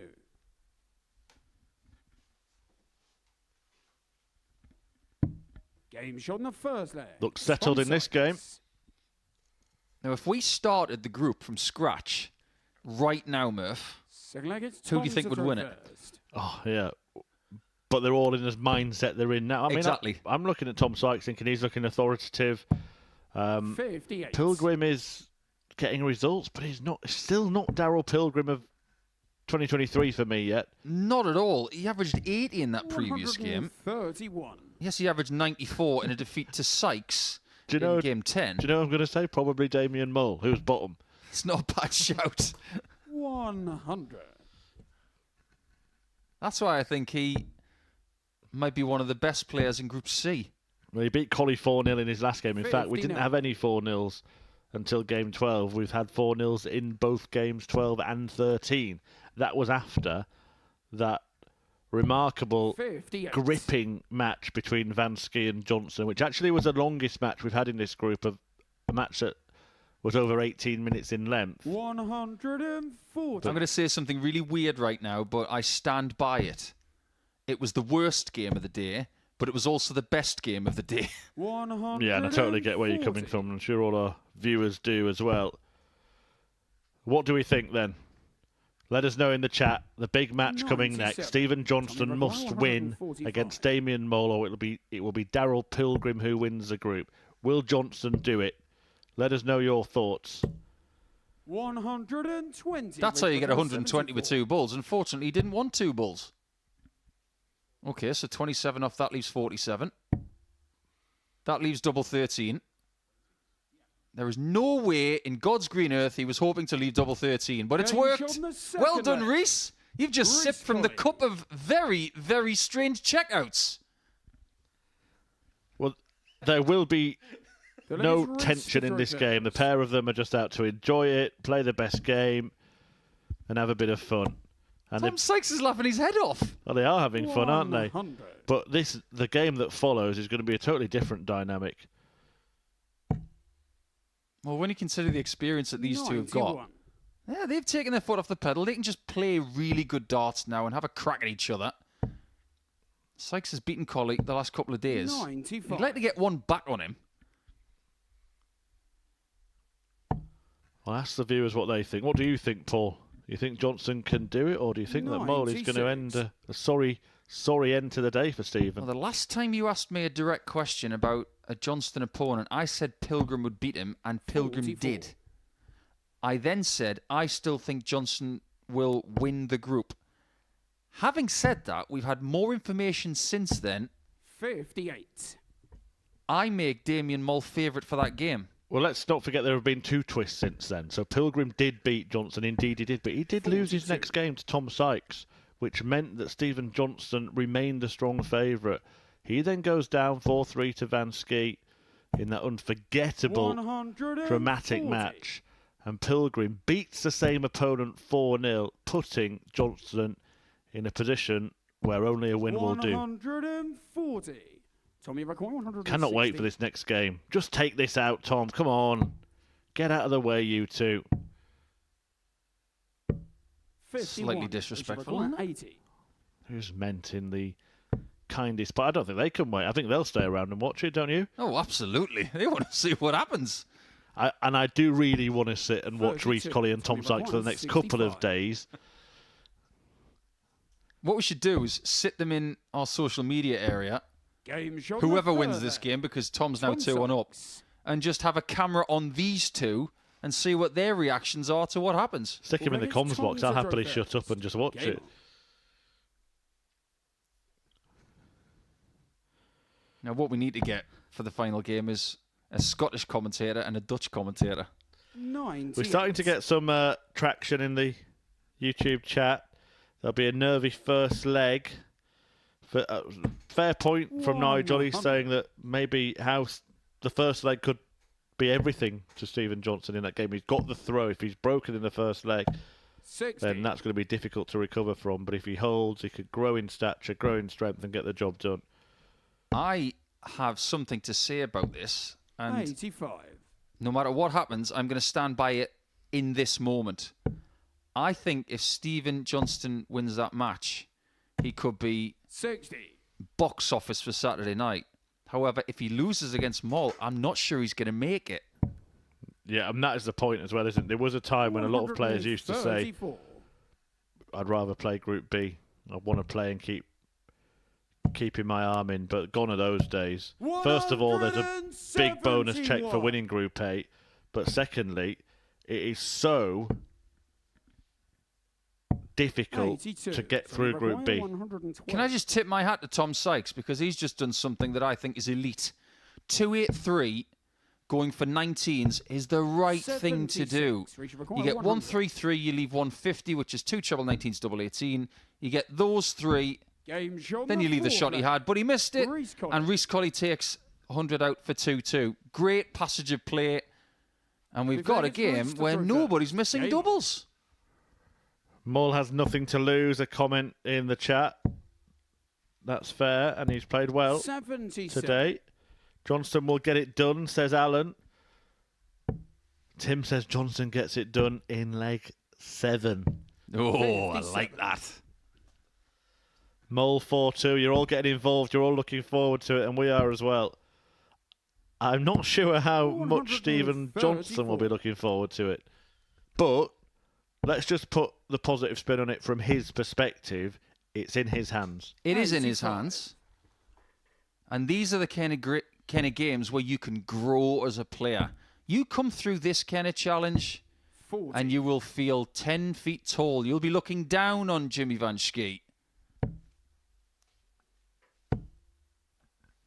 Well, it's not just darts 92. where Super 6 in Group A have gone head-to-head. They've also got a football penalty shootout challenge, and that is going to be posted here 58. on the Modus Super Series YouTube channel at exactly 5:30 this evening. So make sure you're subscribed and click that notification bell so you're one of the first to watch it. It is great fun. It really is great fun. We saw it this morning and it was fabulously funny. 97. Tommy Racoy, 138. for the best 138 you've ever seen. Now, how many times are we saying that on 138s these days? 58. Rouge record 95. Well, most of us never saw the one that was originally referred to. That was only 3.5. And I was 55. minus something. Tommy record 80. I did see the Humphreys one last year. That was rather good. How good is this? Double 10. Game Doesn't get shoulder any better fifth than that. leg. Tom Sykes. With a win, Tom Sykes will head to 18 points in the table, Sinclair only gets 2 Tom to behind throw the first. top 2. Game on. Telling you a little bit more about how threatening he has been, even when he didn't play his best this week. Well, he might be just a leg away now from that crucial closing contest. 140. Stephen Johnson against Damien Mole to determine whether it will be the Scot, the 121. runaway at times this week league leader, or Daryl Pilgrim, who's made his play, who's made his move and currently occupies top spot. 140.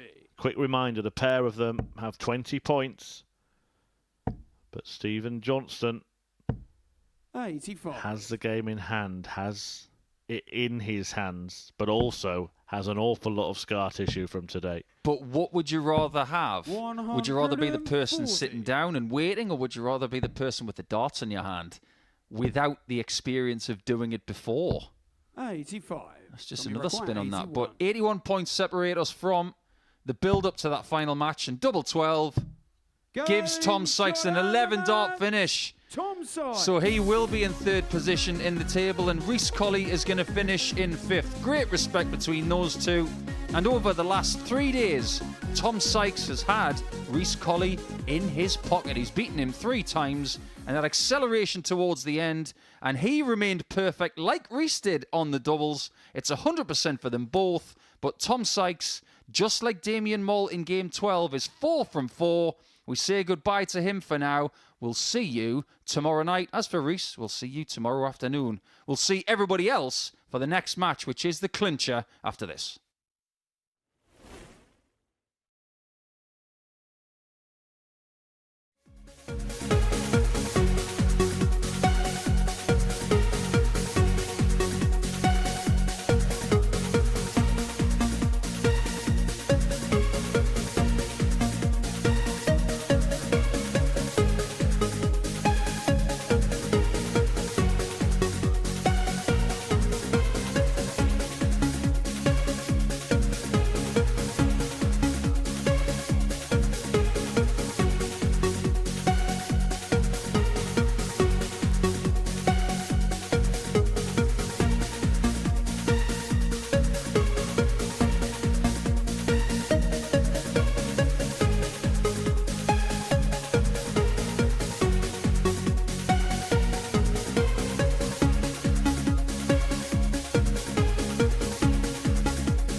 Well, after all the drama, all of the tension, and all of the shouting, it all comes down to this. Rarely has a match between the bottom and, before this game, top of the table, been so big to so many. Daryl Pilgrim has replaced Stephen Johnson at the top for the first time this week, basically.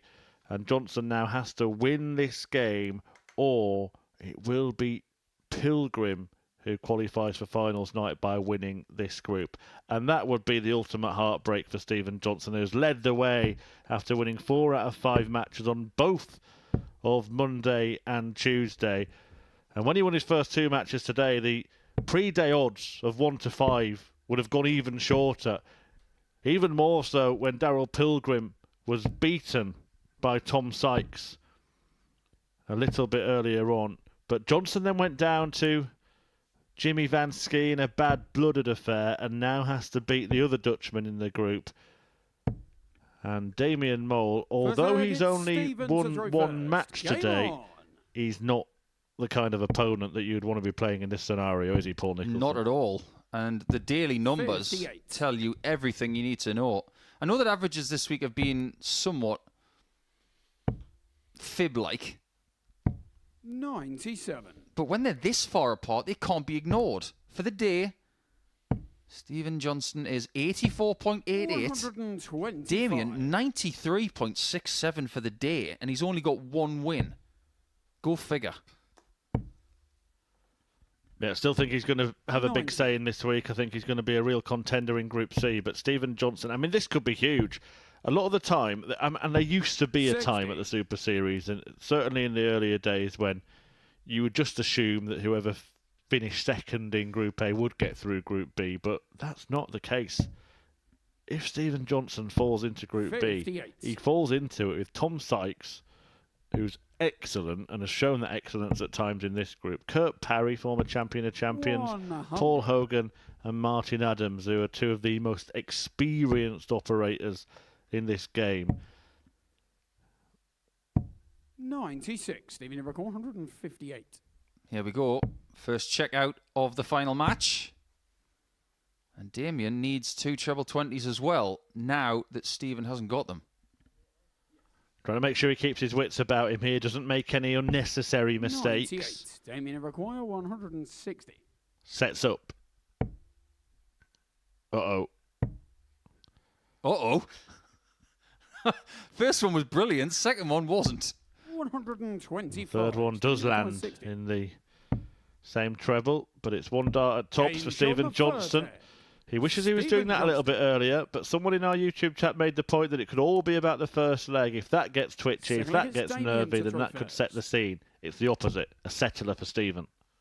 I think he's done the right thing there. Just keep it nice and placid for now. 96. Keep yourself in the same level of adrenaline for the entire match. 96. If you're going to celebrate, do it at the end. That's the right thing to do. Let everybody else feel the pressure the next couple of days. 81. I remember at the start of the last series, you know, it was all about 41. Scotland. First couple of weeks were won by Scottish players, Willie Borland and Andy Bolton. And then, the week before that, the series was won by Jim McHugh. Scotland have had a massive footprint here in the last year. 94. But they don't have anybody in Champions Week in Series 7 yet. Stephen Johnson may take a step towards it. Moeller responded well to losing the opening leg, though. Did you tell me off the air that somebody in the YouTube chat thinks this is going to go to the last leg? 60. Certainly did. And it may well. But this is a great little move from Johnson. 140. Gets himself down, not just to a finish, but to a much more favourable finish than the one that Moeller is taking on here. The second dart finds the 5 segment again, but it was a lot better, that dart. 124. However, this one is for 54 in ball. 58. Damien, you require 35. This time, Mole comes back.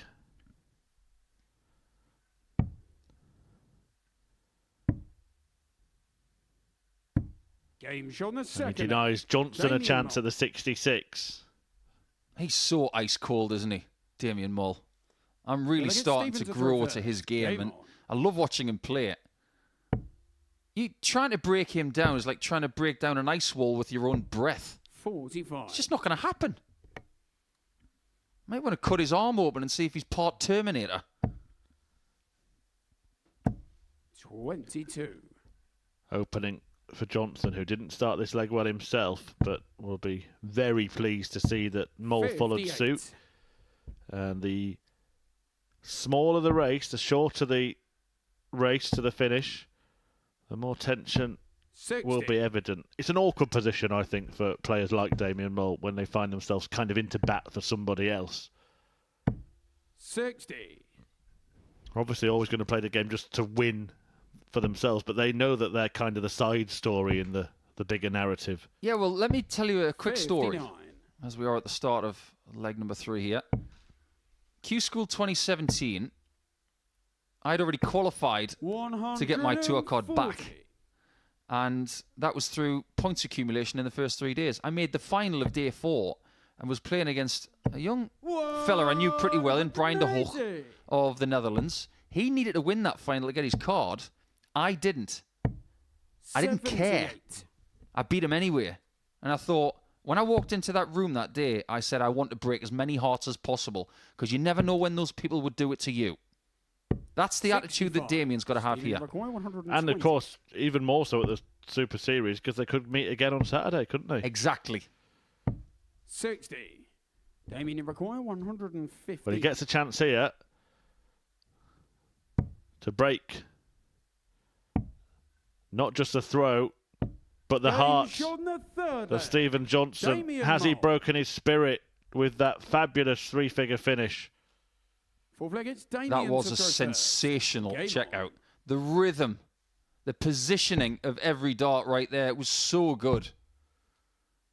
The treble was central. The single was central. The double looked likely. The trend of the form today for Johnston has been somewhat up and down at the start, but it has been on the wane since around about 11 a.m. Started with an 87 average, then an 85, then he had an 89, so he went slightly up. But the fact that he hasn't averaged over 90 today, and he has in the previous couple of days, quite simply, that tells me that he's a bit more tense today. And you don't blame him for feeling that way. This is new territory for him. 100. We didn't see any of it in his first couple of matches. He was picking off rivals really easily, wasn't he, Stephen Johnston? He eliminated Reece Colley from the running in game 1. He did the same to Tom Sykes in game 2. Showing some spirit here. Going for a finish that he didn't need to go for, though. Not for the first time today. I can sit here and say that that was the wrong shot, but had he hit it, he would have looked like a genius. 80. Stephen Iroquois. Well, better on the floor than in the one.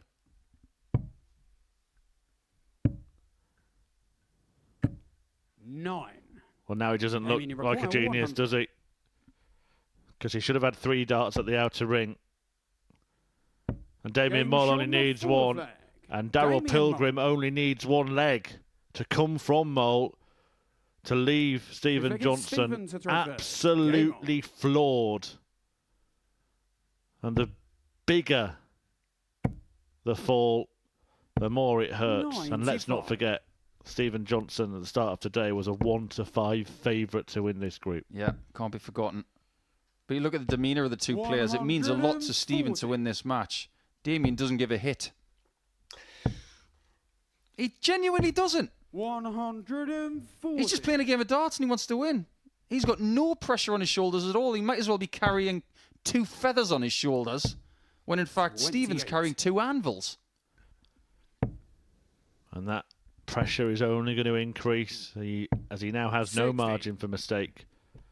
He really is now tiptoeing across the tungsten tightrope with no safety net below him. 59. This is a test of character, skill, and under a great deal of pressure. He's learning so much about himself right now.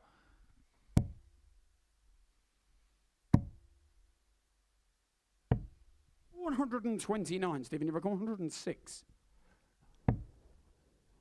Treble 18 found. Double 16 not 90. found. Damien require 145. He's had 5 darts at double in this match. And the 4 that he's missed have been consecutive. 65. Stephen, you require That 16. cannot continue. This has got to go in. 8. And because it doesn't, Damien can send him into Group Damien, B. you require 80. We knew a performance was likely from him. But holy moly, what an end to the day, to the group. Stephen Johnson, he will not be able to believe what has happened.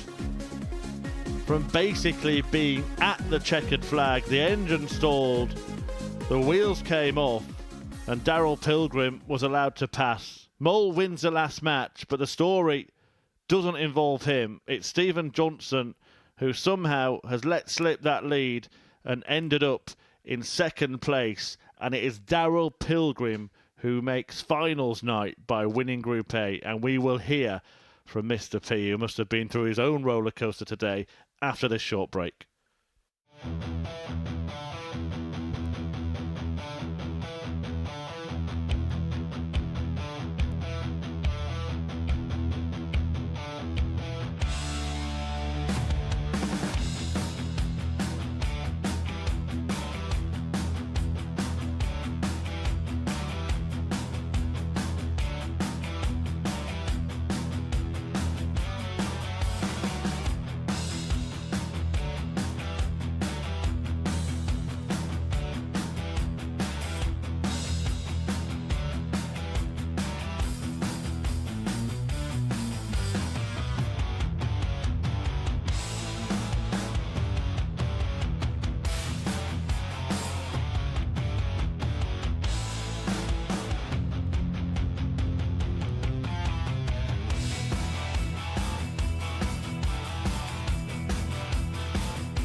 Well, breathless stuff today here at the Modus Super Series, and we get a chance to hear from the group winner, Daryl Pilgrim. Well, you've done it again, probably not the way you envisaged doing it. Just talk us through your emotions and state of mind throughout the day today. I just come in today just thinking, just confirm Group B, just make sure you're in Group B, and then somehow it went my way in the end. Stephen wins his first 2 matches. He was already a big favourite before the day started. He wins his first 2 games. You know at that point you've got to beat him. Were you even thinking then that if I beat him now I've still got a chance, or were you still thinking it's probably going to be Group B? Yeah, I thought if I beat him I've got a chance, but I had to rely on other results, which you don't like doing. You want to have it in your own hands. And then you lose your next game. At that point, you must think it's over. But in the practice room, I know there's a screen in there. Were you watching that game between him and Jimmy Van Schie?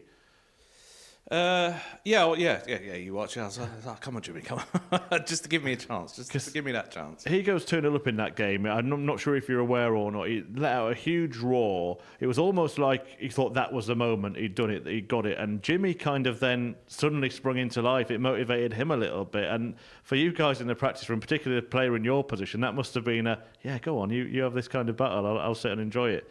Yeah, when I thought he started fighting back, and I mean, Steve was he missed darts to win that game 4-2, I think, and then Jimmy come back and he's like, oh, maybe my luck might be in. But was this game the moment the day turned for both Stephen and Daryl? Unquestionably. I know that Daryl was never out of it mathematically, but how often do we see people come back from these positions? Not very often.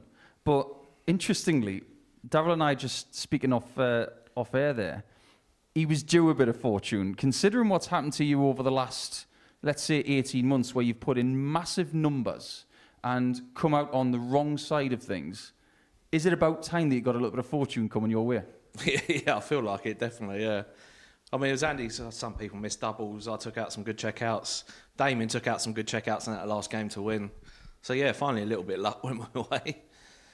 Are you finding that the standard here at the Super Series, is it becoming more difficult every time? Oh, every series it seems to be harder. It's like there's been so many games of both players being 90 plus averages. It's been almost like a mini pro tour, some of the games this week so far. Where would you put your game this week? Because we do judge you by immense standards, because you are the record holder average-wise for a game that you've won and lost. But where do you see your game at 2 days ahead of another tilt at yet another Saturday? Because I'm sure you're aware of the fact that you've never missed Saturday when you've come to Portsmouth. Yeah, I did see that before I come down here, funny enough. But now, first 2 days was very, very scratchy. But today I felt like I played more like me. I felt a bit more comfortable. The first start was going in. So yeah, I feel good for Saturday, a couple of days rest. How important was that first game today? Because that was your best performance of the week. Did that really set you up for whatever challenge was going to come your way? Yeah, I felt once I played the way I did in the first game, I thought, and plus I was off on, I thought, right, I can keep it going now, because quite a quick turnaround. Felt good. Let's just show you at home the breakdown for the rest of the week. So Daryl Pilgrim is, of course, through to finals night as a winner. Looking at that Group B, you must be pretty happy you've avoided that. Yeah, I mean, the first name is Group B because it's 3 from 5, but the names in that group, yeah, I'm quite happy to sneak the Group A, definitely. And we were saying in comms as well, I mean, we saw the way that Damien Mull played in his last match. Even though he's finished bottom of this group, he's going to be a danger in that Group C as well, isn't he? Oh, yeah.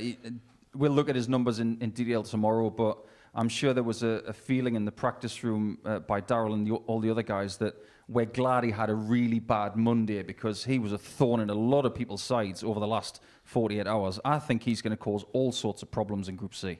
Just want to get a little bit about your mindset going into your final game today, because we worked out that you had to win that match 4-0 to get a scenario where Stephen had to win his game. If you'd have won by a smaller margin, there were other results that he could have still got through. Were you aware of that going into the game? I did think I needed to have a big win. I mean, the luck finally come into play. Jimmy missed quite a few darts at doubles in that game.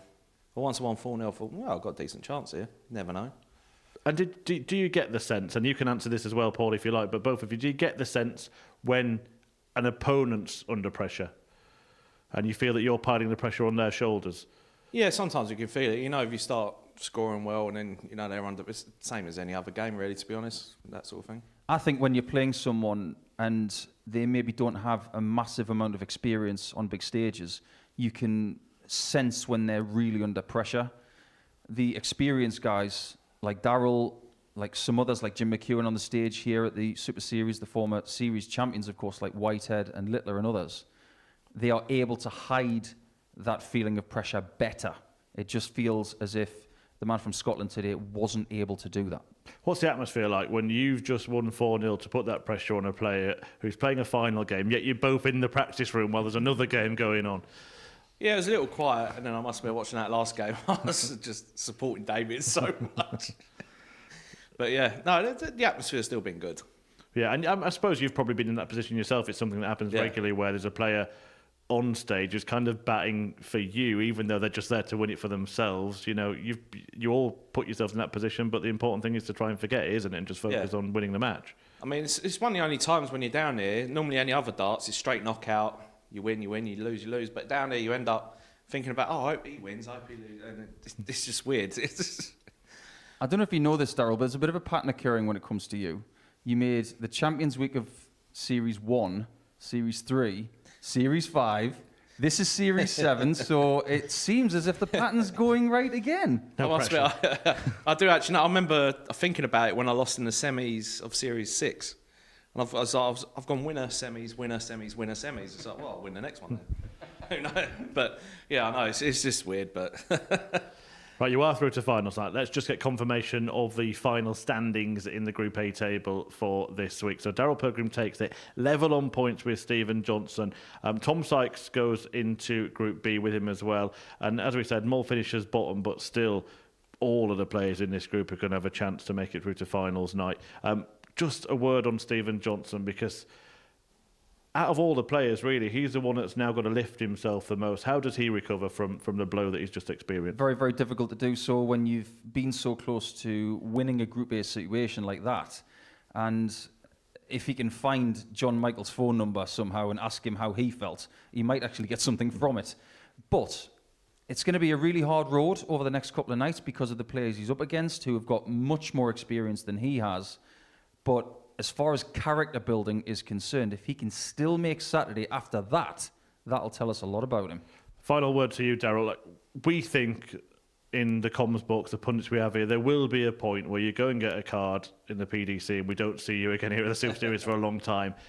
If that were to happen next year, the year after, whenever it does happen, how annoyed would you be if you never actually won a Super Series because you've been such a big part of it and got so close so many times? Oh no, I mean, I feel the card will come at some point, hopefully.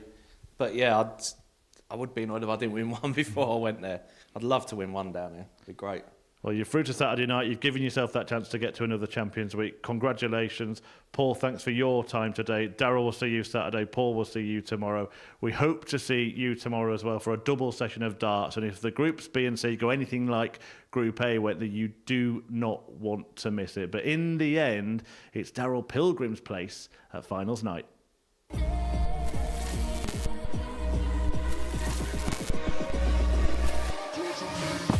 They don't get bigger than the fish, and Mr. P has turned his fortunes around. Wibble and a wobble, the others tend to follow suit.